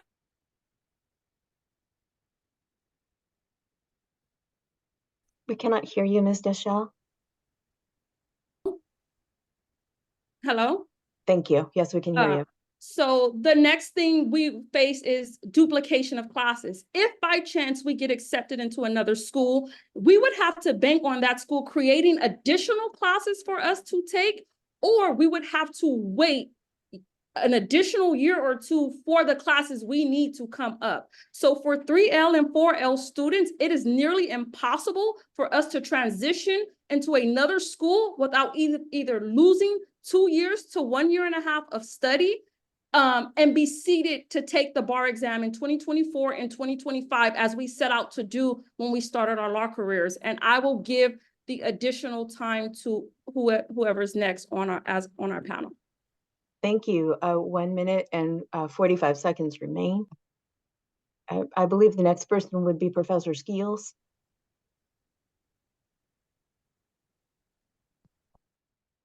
My name is Robert D. Skills. I'm a PCL instructor and alumnus. I'm also a practicing educational rights attorney and disability rights attorney. In my 5 years of teaching, I've seen 1L classes with up to 66% of first-timers pass the first-year law student exam. 2 years ago, we saw 3 young women of color pass the same administration, one that you just heard speak just now. I believe we've made great strides, and I wish the committee would have spent more time speaking with me during the inspection, because we would have cleared up many of the egregious errors and omissions in the current report. I want to note that PCL's cluster plan ensures that each and every student receives courses in all of the substantive subjects tested on the California bar exam. The cluster plan also ensures that they all have a dedicated legal research course and that they have an elective course designed to ensure that all students meet the minimum 6 hours practical skill training. Pre-pandemic, we had a robust forms-based program for instructor evaluation and feedback. Pre-pandemic, we had between 2 to 3 faculty meetings a year where we conducted professional development, including how to utilize grading rubrics, best practices for lesson planning, and more. All of these resources, practices, and procedures still exist, and Dean Lobos is situated such that they can be fully implemented and PCL can achieve compliance. I implore the committee to listen to the students' pleas today and keep the school open. Thank you. Thank you. 30 seconds remain. Would it be appropriate to identify Professor Wilkes or back to the dean?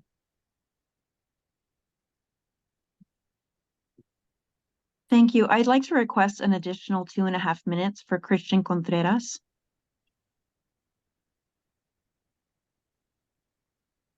There are 26 seconds left, I think, of public comment, Yes. right? There are 26 seconds remaining. Mr. Chairman, Yeah, Dr. Cow. Let's go ahead and give him additional 2.5 minutes as Thank you. requested. Thank you. We'll move on to Christian Contreras. Good afternoon. My name is Christian Contreras. I am a civil rights lawyer. I practice in civil rights, criminal defense, and injury law. I have my own law firm. I'm also a board member of the Mexican American Bar Association, East Los Angeles College, and several other organizations. My role in today's proceedings as a People's College of Law board member and also instructor of civil rights is to just emphasize and also cement the importance of a school like People's College of Law. This is a time where homelessness is at an all-time high. This is a time where individuals, potential clients, are at an all-time need for advocates. And this is a time where lawyers need to step up to help people who are indigent. And in fact, the State Bar has looked at initiatives to address those needs, such as the pro bono initiatives, a portfolio bar exam, and other ways to increase access to justice. And as many of you have heard from today's public comments and testimonies, People's College of Law is exactly that institution to fulfill that need. Many of you may be thinking, well, yes, many of you come and speak during public comment, and it's all great rhetoric, it's all great ideas, but we need actual fixed solutions to do that. And what I say to that is, we asked the State Bar to help us with that. Maybe a reorganization of the People's College of Law, from it being a fully volunteer organization to having staff positions, which we're already doing, or doing something else to really address these issues in partnership with the State Bar, is something that I believe will benefit everyone including potential advocates. And I know this firsthand, even though I wasn't a graduate of People's College of Law. I'm a graduate of Loyola Law School. I learned under Carol Sobel.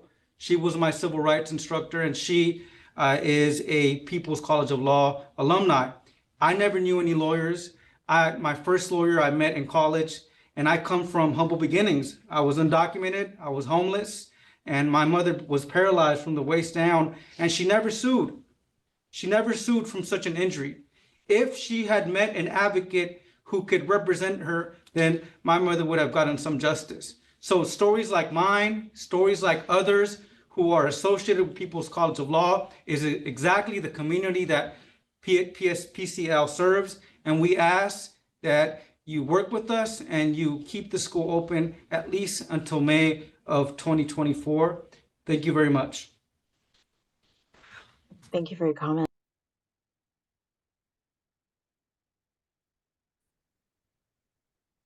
Okay, at this time, the public comment period for the school is closed. Thank you to everyone who spoke, as well as to those members of the public who spoke at the beginning.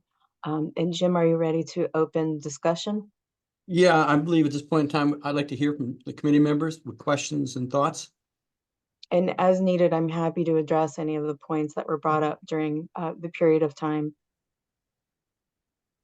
As a point of order, I think we wanted to put the motion on the table and then have the discussion. Somebody want to make, can somebody put, Cody, can you put up the motion again?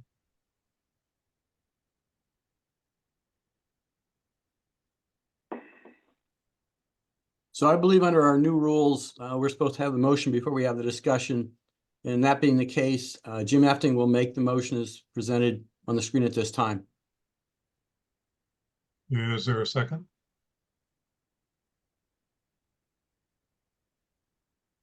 This is Michael. I'll make a motion as a second. Okay, motion Efting, second Dr. Cal. Then it's time for discussion. Does anybody want to either ask any questions or discuss this proposed motion?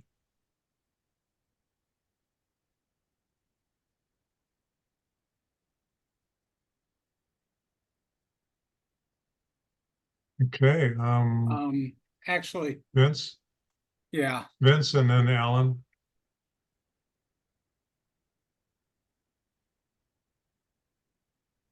Vince, you're muted. Better? Yes. Yes, Thank you. This is a really difficult decision. I think that there's no question about the role of PCL, its role throughout, several decades already in terms of producing attorneys who take up the social justice issues. There's no question of the type of people that, their backgrounds and how PCL has opened their doors to them. And I think it's appropriate that a lot of the alumni and staff be very concerned about the future of this school. But I wanted to just take a minute or so to talk about my own experience with PCL. This goes all the way back to 1977. I was a community organizer in Los Angeles, and I was at the center of, if some of you will remember the Bakke decision, which was a reverse discrimination case. It was taken up by a medical student at UC Davis claiming that he was being discriminated against because he was white. We had a lot of students join the committee to overturn that decision from UCLA, from USC, from Cal State, and importantly from People's College of Law, and which was a pretty new organization at that time. But those students were always in my living room talking about what we could do to help overturn this. And we had, hundreds, if not thousands of people come out to several demonstrations. So I can personally attest to the character of the students who were at PCL at that time, and I'm happy that that tradition of standing up for social justice remained. However, I think there's some big challenges here going forward with the school.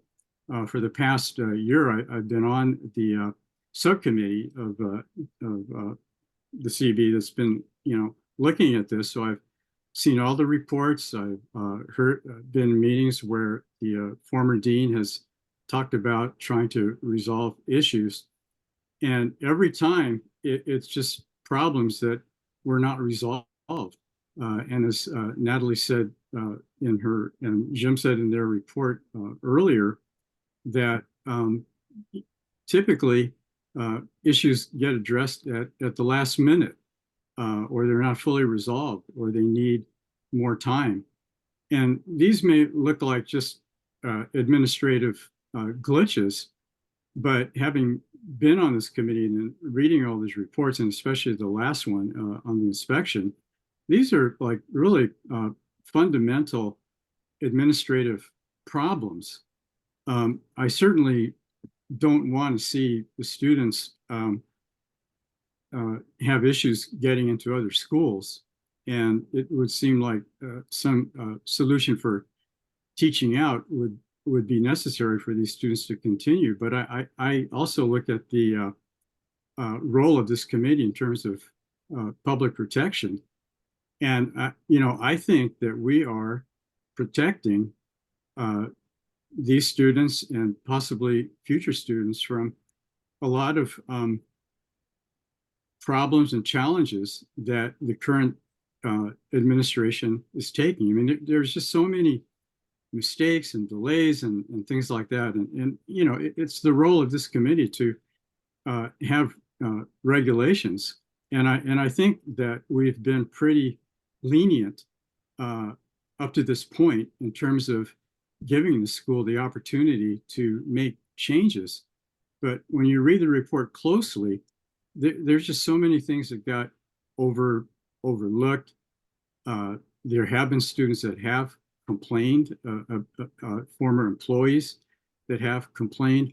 So I think, we need to take a close look at that before we, make the decision. I, for one, at this point, am leaning towards voting for this motion, because I just think there's just too many problems to overcome. And I don't think that the reputation of People's College would be tarnished by this. In fact, I think that, it's the students themselves who are committed to social justice. PCL has been that platform. But if that platform no longer exists or cannot exist in the future, then I think that's unfortunate. But I believe it's the character of the students, wherever they go to school, that's going to carry on that commitment to social justice. Mr. Yokelson, and then Alex Chan. I just wanted to focus on the one point that Dean Lobos made about the, I realize that the rule doesn't distinguishes between notice to the students of the probationary period and the signed acknowledgement of that. Natalie, do we know whether or not what is our response to that? Sure. Okay. So a couple of different things related to the disclosures. So the disclosures are really the bedrock of the system and having students understand the different classes of schools that they can choose. Written in context, it's intended to be that the student has received the signed disclosure. If written again today, perhaps the word signed would be in there, but written in context, it is understood that the students are to receive a signed disclosure. A corroborating fact related to that is that in each inspection report, there is a statement, and that's repeated in the staff report, that says the student should receive it, the student should sign it, the student should receive a signed copy, and the school has signed under penalty of perjury that they have done this when they have not. The challenge that we faced here is we made an inquiry back in December as to one particular student, and that student had not, in some cases, received any disclosures at all, and in certain others had not signed. That caused us to ask the school to do a wider review. And this would normally be a quick process. It involves checking the files for the disclosure, checking when they last paid. This has led us on an odyssey that began in December and continues even today. In order to get to the point where the school issued those refunds, staff made a request. School should have been following its own procedures. Committee made an order in April that was ignored. Committee made an order in June. The school sent communications indicating they would ignore that order as well, but ultimately decided to follow it and issued some refunds. The refunds didn't include that original student, and we asked why, and they said they didn't think they had to, and they began research in August as to that student back in December, knowing that they would need a refund. They've been doing that audit for the prior 2 years since at least August, and we still don't know. So we've really seen a resistance to reviewing, a resistance to the committee orders, and a resistance to refunds where they're due. Thank you. Alex? I got two questions perhaps for either Jim or Natalie. The first question is, has the school shown that it has enough finances or funding to teach out, or at least until the first year student, the 1L graduates? And when I say funding, this really includes funding necessary to ensure that the school will have all the faculty members necessary to help that student, that 1L student that we heard, finish all the courses and complete the curriculum necessary to graduate and take the bar exam. Now, maybe that the school relies heavily on volunteers, and this is very inspiring. I really appreciate those comments. It really reminds me of Stand and Deliver, the movie. But anyway, that aside, I certainly understand the school relies heavily on volunteers, such that there's no clear answer at this point that would give us a reliable answer. But do we have any evidence from the inspection or from the disclosures from the school that may be indicative that it has enough resources to teach out without harming the current students? What's been reported to us is that the school has been operating at a six-figure, a significant six-figure loss for a period of time. It has been operating under an equity loan that I'm not exactly certain of the relation to the purchase. The thought being that their sale of the building will close as of May and the loan will be paid off at that point. So I believe that they would have the funding to continue through May. Beyond that, it is unclear. They provided a projection that they may have operating funds through 2026 and be down to zero at that point. I think that people look to the school in part because it has had a modest tuition. And I think that if the school were to continue to operate, certainly past the May period, that would need to change. It's hard to understand how a school can continue with a multi-six-figure loss.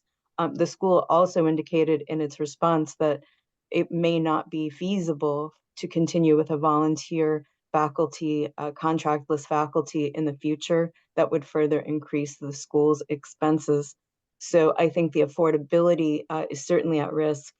There's also been a thought as to the commitment to the neighborhood, but in fact, the school's building in that neighborhood has been sold, and the looking, I understand, has taken place in a wider area. Thank you. So it sounds like there is at least enough money on the table to teach out until May 2024, and anything beyond, it remains uncertain. I believe there would be, yes. Okay.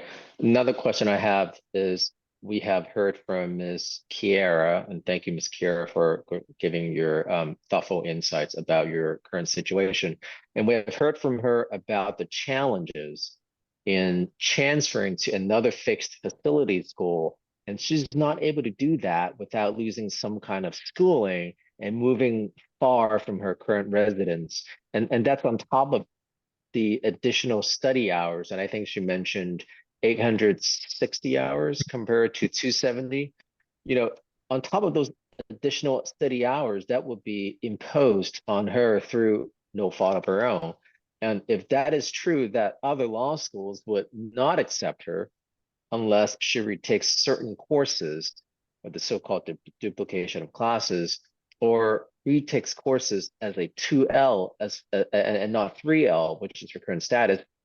Certainly there is some undue burden by closing out the school that will be again imposed on her. So my question for you, Natalie, perhaps is it possible for the committee to make certain exceptions or exemptions from certain criteria necessary for her eligibility to take the bar exam? And perhaps we may not have an answer, because this is, again, I think we're setting precedent, but is this something that we have thought about in terms of helping to protect the current students? Again, this is not something that we've dealt with before, but I want to make sure we're doing everything we can to protect the current students. Sure. Yes, Alex, absolutely. The State Bar is thinking about that. And I think a little bit of context may be helpful here. And I may also call upon Jean in a moment as to a couple of questions related to your point. So several things. The school informed us that it worked with all of the students at the beginning of this year. And we're hearing from those that are still enrolled, but we're not hearing, for example, from the entire 2L class that decided to withdraw from the school based on what they heard. Many students did not continue this year. 7 did, as you mentioned. So the students that did continue were aware that the school was on probation, were aware that the school could close at any time, were aware that the probationary order did allow that. In terms of transition, many schools do, as a standard, require 2 years of residency.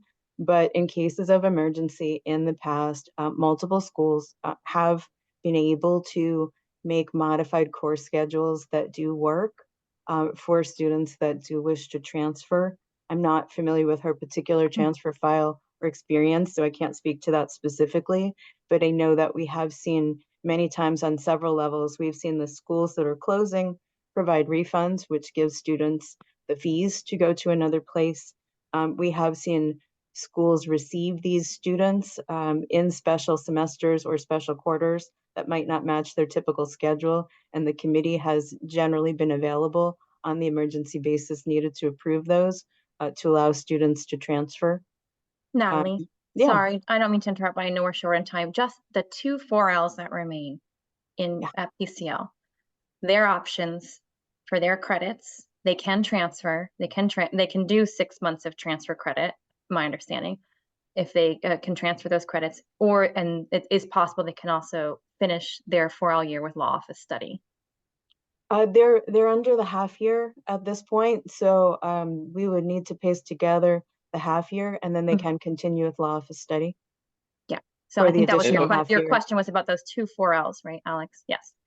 No, well, the 3Ls, I think that the Miss Kiera is a 3L, and so she sort of expressed her concern that she's not able to go to a different fixed facility school, and also all the burdens that would be imposed. For example, things like forcing her to retake all the courses as a 2L, or have to retake certain courses that she has already taken. So, you know, her situation is pretty unique.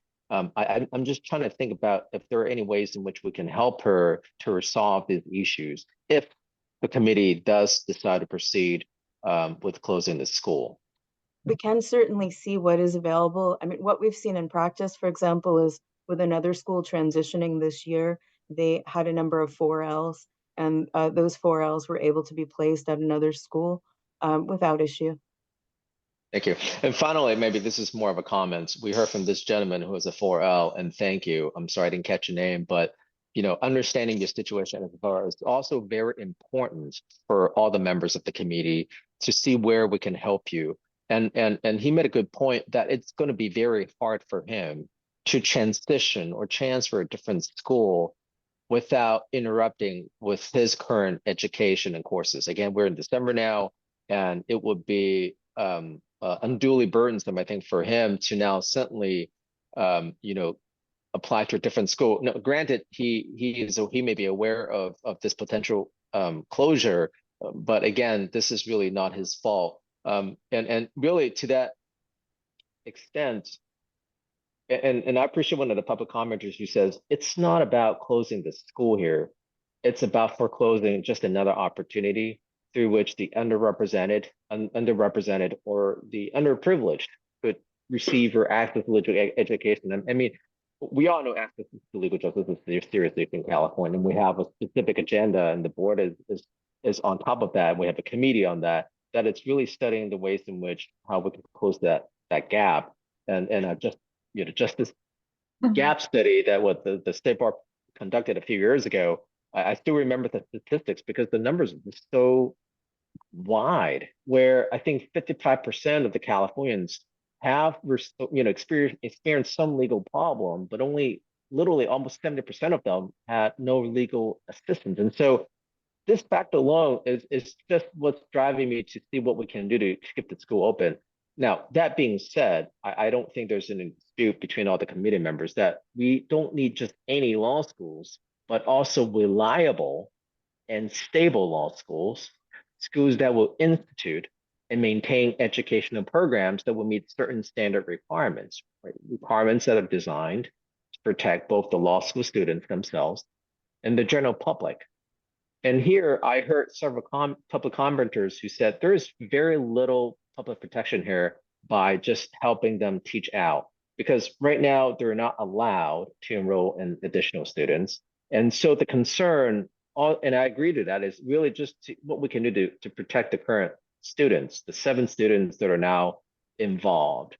And so after, at the beginning of this meeting, I thought I knew how I would vote, but now hearing and reviewing all the public comments, I do think the best course, and I know we have a motion right now on display that we're about to vote on, but I do think the best course of action now is to let the school do what it can to at least teach out the rest of the school year, because now we have confirmed we have funding, the school will have enough money and volunteers to teach the rest of the year, and so that would minimize any impacts on the 4Ls. So that's really the Alex. concern.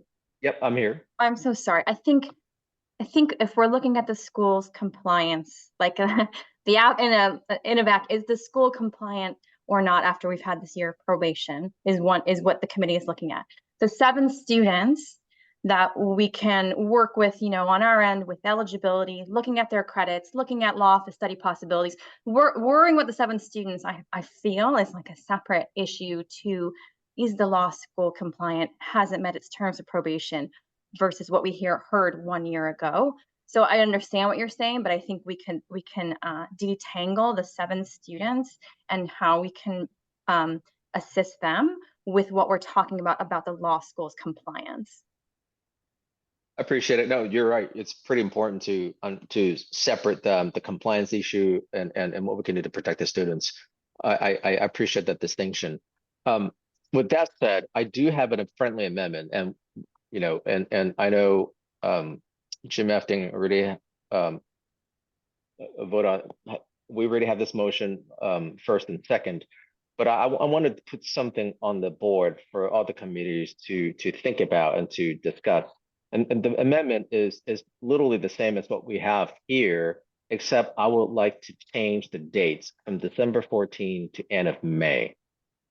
So end of May of 2024. That would be the only amendment I would like to make to the pending motion. Again, the motivation here is to allow the school to teach out.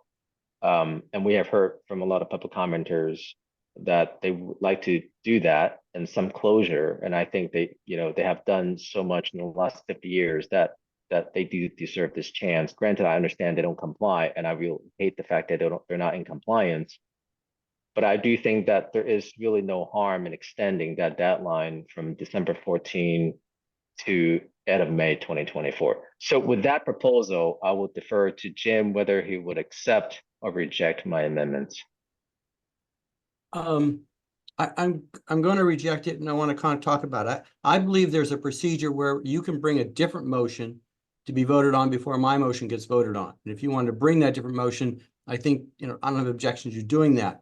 The reason I don't want to accept it is because I've got real issues with telling students you can finish out with this school, even though the state bar has found the school to be non-compliant as a law school. I just don't like that philosophy. If it's non-compliant, it's non-compliant, it should be shut down. So that's why I would not accept it. But like I said, you can bring a separate motion. I appreciate it, Jim. Thank you. Are you planning to do a substitute motion, Alex, or? I think, well, we have a pending motion here, so the committee has to vote on this motion first. And if we don't have enough votes, then there's a backup motion that I would like to propose. I think it's the opposite, Alex. We'll look to Yeah.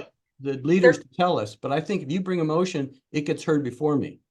I can. Go ahead, Donna. So no, Jean, go ahead. I'm sure we're gonna say the same thing. Oh, I was just gonna say, there can be up to 3 motions on the floor at the same time. So we can have competing motions on the floor. And you do vote on them in reverse order. So you vote on the one that was brought more recently. The later in time one. Okay. Right, Well, so- then in that case, I will make a motion. I will just read off of whatever we have on a screen, with the exception that the date would be different. So I move that the committee adopts the October 2023 inspection report of People's College of Law and all of its recommendations as set forth in attachment A, and finds that the law school is not in compliance and has not made adequate progress toward compliance for the reasons set forth in that report, as well as the law school's failure to fulfill its duty regarding Rule 4.241 disclosures. The committee therefore withdraws the registration of People's College of Law and terminates its degree granting authority effective as of May 31st, 2023. 24. 24. I'm sorry, 2024. Thank you. Alex, may I ask a staff point of clarification? Please do. Would it be the intention that the school can no longer enroll additional students during this time? Correct. And would their probation conditions remain, including monthly reporting? With a level of monthly reporting, we've not been able to have even the most basic of compliance. We didn't receive an annual report until yesterday. We didn't receive confirmation of the departure of the prior dean until this morning.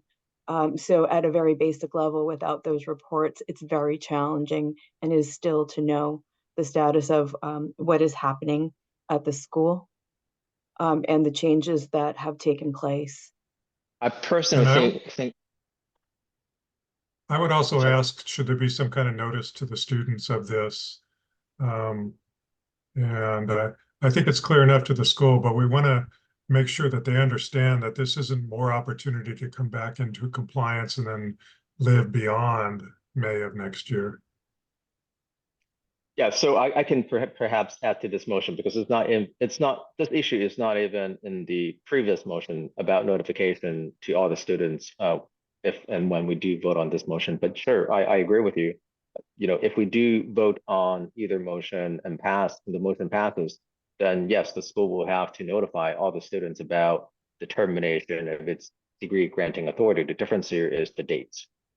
Would they be able to grant degrees to this group if it terminates on May 31st? The 2 4Ls. Yeah. The 2 4Ls will get a degree from the school. Okay, we haven't heard from Ash. Well, does somebody want to second Alex's motion? I'm willing to after I ask my question. And it's kind of been answered by you, but so this would be to the May date, May 2024, but there would be no opportunity for the school, if they were to become compliant, for them to come back in that May date or at some, I don't think we meet in May, but at some later committee meeting to say, hey, we're in compliance now, and so now we're going to kind of revisit this. Is that my understanding? Is that right, Alex? Is that kind of my understanding of your motion? I would never say never. I mean, nothing is ever absolute. Perhaps the school may bring themselves into compliance later in time, but really the purpose of my motion is to It's just to extend that deadline. And so if they do bring themselves into compliance, great, but I don't think it's going to change the motion in front of us. If we do proceed and vote on and pass this motion, then they don't have any degree granting authority anymore as of May 31st, 2024. And their registration is withdrawn by this language, so they could always reapply with a new package, Ashley. But, Exactly. you know, Right. but they would have to apply, wait for us to approve it, and during that time, they couldn't be teaching law students. Yeah. And that's the hope.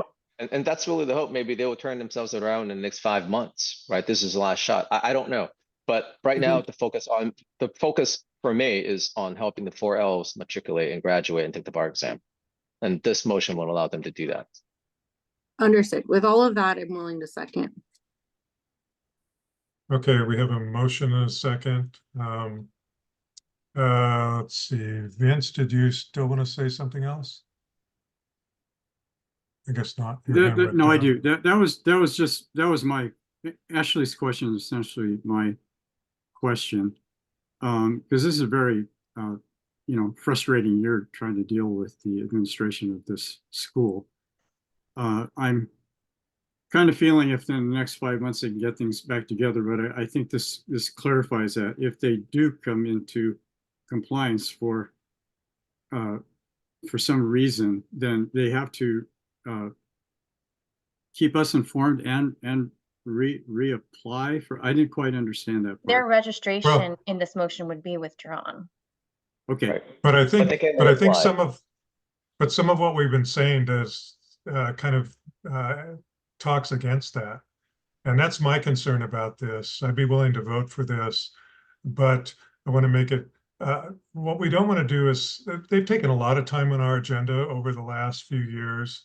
And we, even if they were to come into compliance at the end of May, that's an up of the, an up cycle of the curve, but we still have the pattern of ups and downs and can't stay in compliance. And this has to end at some point. And that's why I would prefer that this make it clear that all we're letting them do is teach out, as opposed, why did the recording stop? Okay. So just so that I'm clear. So if they happen to come into compliance end of May, or they would and continue, but they're still on probation, we would At the end of May, they would be withdrawn. What they could do if we terminate them as of today, they could reapply for registration. Okay. But they're not going But we're to going to be reviewing extend their package, and it's going to take a while to give them an answer. Okay. With all the concerns that we've built up about their activities. Okay, thank you. Well, is there any language you're proposing to this motion that I have? Or, I mean, in terms of teaching it out, making it clear?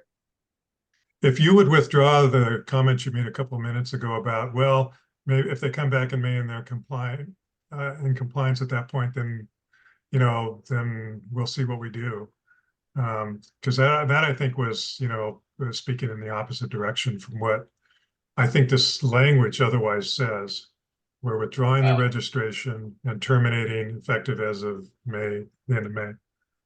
Sorry for the confusion. The language dictates, meaning the degree would be terminated as of May 31st. So even if they bring themselves into compliance, it doesn't change the motion, meaning the degree authority would still be terminated as of May 31st. Yeah, okay. Could I suggest one more friendly amendment to the, and that's simply in the second line when we talk about adopting the inspection report and all of its recommendations, I would like to say, and all of its findings and recommendations. That creates a clearer record if this thing has to go to a tribunal beyond us. People's College of Law, all of its findings and recommendations, all of its findings right there. Yeah. Yeah. And would the monthly reports still be required from now through May, or not required? Is there any value in them with what? Feels like it's superfluous for them to, because if we're terminating a degree granting authority, there's no point to spend the money or the time on giving us the compliance report. The idea here is they have certainly expressed good faith in teaching out, protecting the students. I don't think they're going against that idea. But personally, I don't think it's necessary. Okay, and And we've already measured them against our standards and said, we're going to terminate them. So the information would simply use up your time, Natalie, which could be put to other purposes. and then Right. all students, all years currently enrolled, or only the 4Ls would continue, just for clarity? Yep. All students, all 7? What do you mean by that? Is the purpose of the extension to allow the 4Ls to continue to get their degree? So there's 2 of those, so the 2 4Ls, or are you saying all 7 would be able to continue study at Peoples? Yeah, it will be for all 7 students. Hoping that this extra 5 months, it will allow time for them to find alternatives. That is the 1L, 2L, and 3Ls. Obviously, they're not matriculate, they're not graduating, so they will have to, at least we're giving them time now to find alternatives. Whether it's moving elsewhere or going online or doing long distance programs, but this would apply to all 7 students. I don't see why we would limit it to only the 4Ls.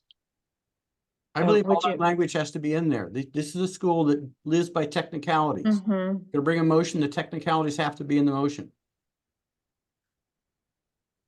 So we may want a paragraph that indicates that the current students other than the 4Ls will need to transfer, and the school should be asked to assist and support them in their transfer. Correct. Also, what about the scenario in which a 4L cannot continue or does not continue, such as take a time off or fail a period of time?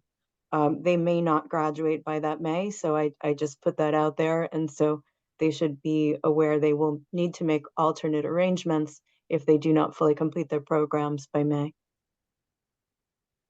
of 2024. We can only do so much. I mean, is there a language you're proposing, Natalie, maybe at the end of May 31st, 2024? Could it something like what? To allow the remaining students to either matriculate, graduate, or transfer to a different law school?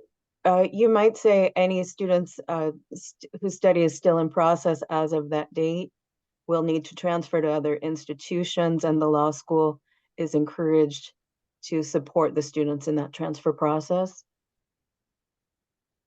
That language is acceptable to me, to allow any students who study.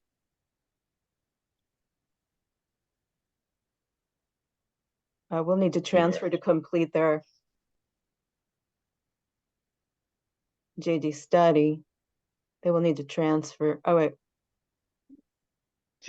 Take out will need to transfer, Thank you. maybe. So many students whose studies are still in process as of May 31, 2024. Must transfer to another law school to complete their studies. Can I just suggest program of legal study, because there are alternative methods to complete the 4 years, Yeah. including law office study. Yeah, their Good legal point. education, right? Yep. Thank you, Jean. So it's really students whose studies are still in progress as of May 31, 2024 will need to transfer to complete their legal education, and the law school is directed to support the students in their transfer. Why are the to allow any students? Why don't you say any students who studies? I agree. And I think, sorry, Cody, this is the worst to have everyone watching you type, but thank you, Cody. I think we need to say that People's College Law will not be allowed to accept new enrollments and must adhere to all rules and guidelines somewhere in this as well. Got it. Sorry, and I've done this many times and it's awful, but you're doing a great job.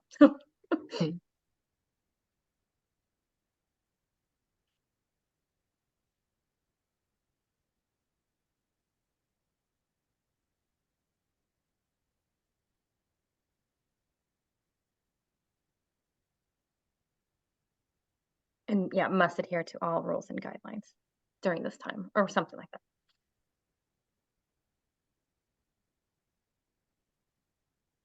Thank you, sorry. The only addition I have is going back to the previous paragraph. I would say we'll need to complete or transfer to complete. We need to complete or transfer to To complete. cover the 4 Ls. Okay, we'll need to complete or transfer to complete.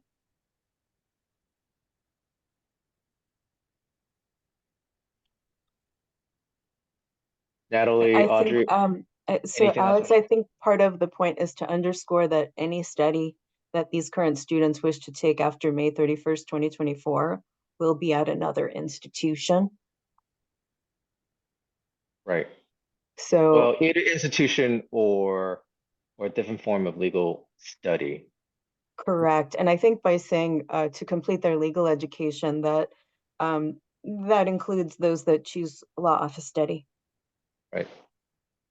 So I think maybe deleting the first will need to complete might.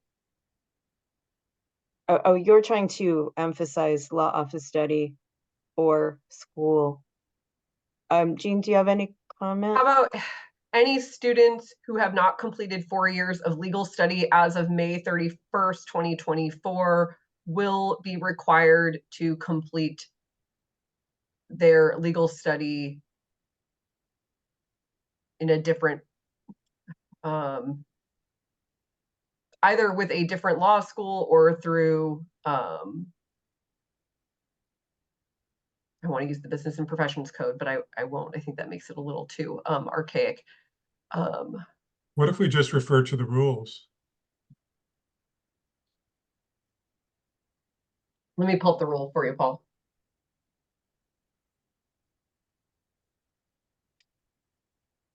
Because it describes the law schools. I mean, they could theoretically go to an ABA school. Maybe if you say satisfy their legal education requirements, in one of the methods allowed by the rules on Business and Professions Code. I don't know, that might be two.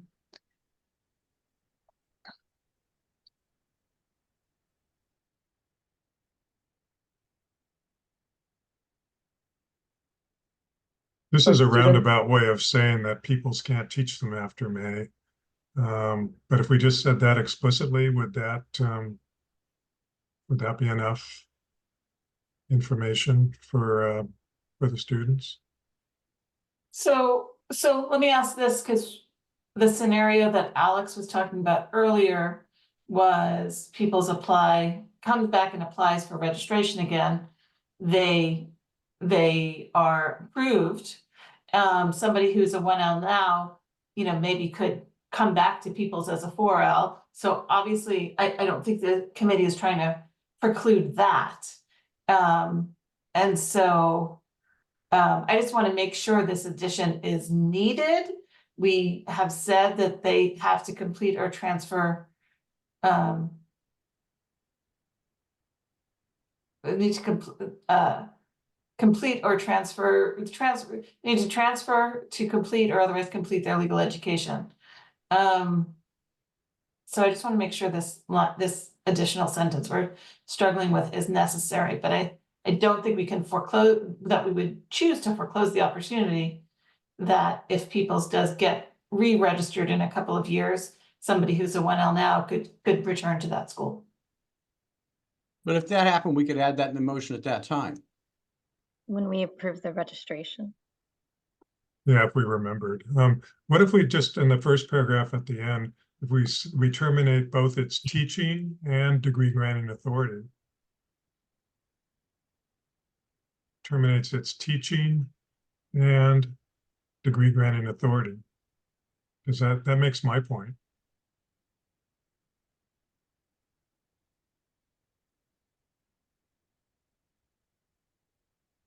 I'm with that. Okay.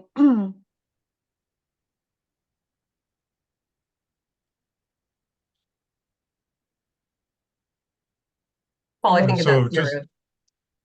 and the implication of that is you can't go there for law school anymore. So then leaving students to figure out, do we want this to be our manual for them about how they, what they have to do next? it seems kind of unnecessary. They'll I they'll think figure that it was out.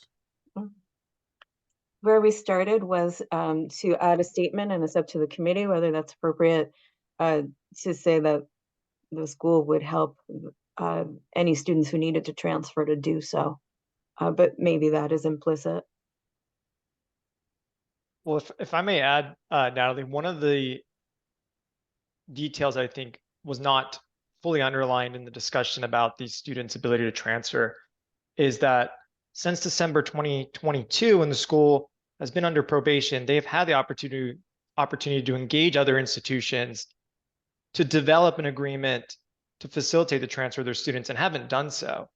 And so to whatever extent students will still need support from the school, it may be worth articulating that as an expectation of their partnership in this, as I think it's been mentioned several times today. So sorry, while there's a pause, I just want to jump in. Paul, one concern with adding teaching is that we don't have authority for that under the rules. Our authority extends to their degree granting authority. So if they decided to teach as some other institution, not as a registered school, I recognize your intent is teaching as a registered school. But just to be explicitly clear, what the committee has authority to do is to terminate the degree granting authority. So I'd recommend that either get clarified to be teaching as a registered law school, or to take that out. Okay, but it's really teaching bar qualifying classes that we're talking about. Which is, I understand your intent. I'm just trying to Yeah. clarify it for the record. Thank you. Yeah.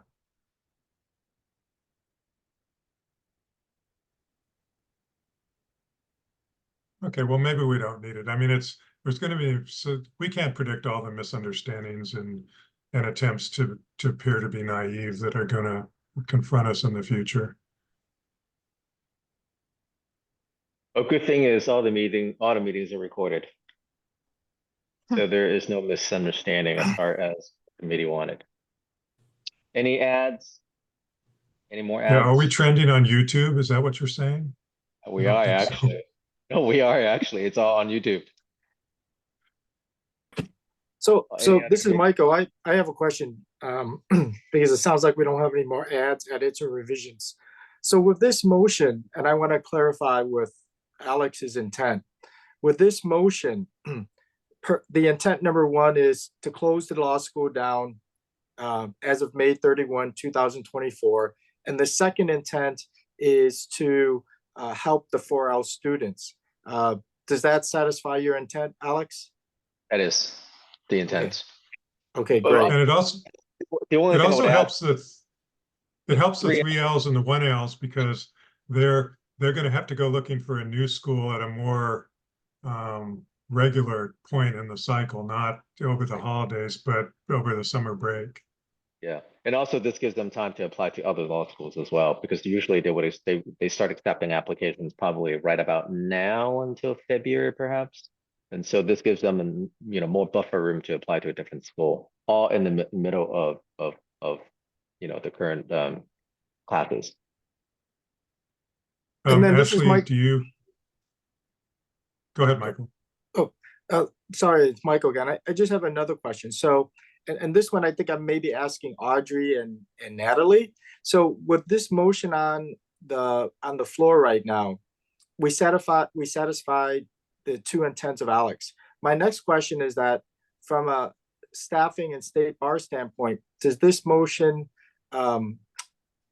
make it clear that the school is being closed down and that it will not, I guess, for lack of a better word, have additional opportunities to present their case to change this motion? The opportunity they have would have been the same if we kept it December closure, which is they can apply to become a registered law school again. But this motion to me reads that we are withdrawing their registration, their current registration, May 31st, 2024. And Termination. Dr. Cow, that's consistent with our rules, which requires that at least 30 days before probation expires that the committee make this determination. And so we're well before the 30 days. And so the last line of the first paragraph makes clear that the withdrawal and termination occurs as of May 31st, 2024. Thank you. And I am a little worried that we might lose quorum, so maybe the last two hands, Dr. Cow. Yes, I agree. The session was scheduled to 1:30 p.m. It's about 2 p.m. right now. We don't want to lose quorum with this. So 2 more questions, then we have to call the vote. So I think it's Vince and then Jim. Vince, Yeah, sorry, I'm still not clear. I know that we're trying to help the students for the non-4L students, whose responsibility is it to get them to be able to transfer smoothly? Is it PCL, or what role is the bar play in that? I think ultimately it's on them. All we can do is help for the bar staff, Okay. be a resource. Okay. And I will hope the school does sound like that they are ready to help the students go somewhere else. Thank you. They just need more time. Hey, Ashley, did you, as the second, do you agree with the changes to the motion? Yes, so far. Okay, Jim? So I understand I'm probably going to be the only one to vote against this, but I want to make my position clear. I really disagree with telling these people that their school is non-compliant, but the school can keep teaching. I think that just creates problems for us in the future, and I would encourage you not to vote for this motion for that reason. All right, we're gonna go ahead we have a motion and a second. So Devin, let's go ahead and do a roll call vote. Dr. Bolton, Yes. Robert Brody, Alex Chan, Yes. Jim Efting, No. Kareem Gangora, Yes. Paul Kramer, Yes. Larry Kaplan, recused, Alex Lawrence, recused, Esther Lynn, Yes. Justice Macy Walla, No. Bethany Peak,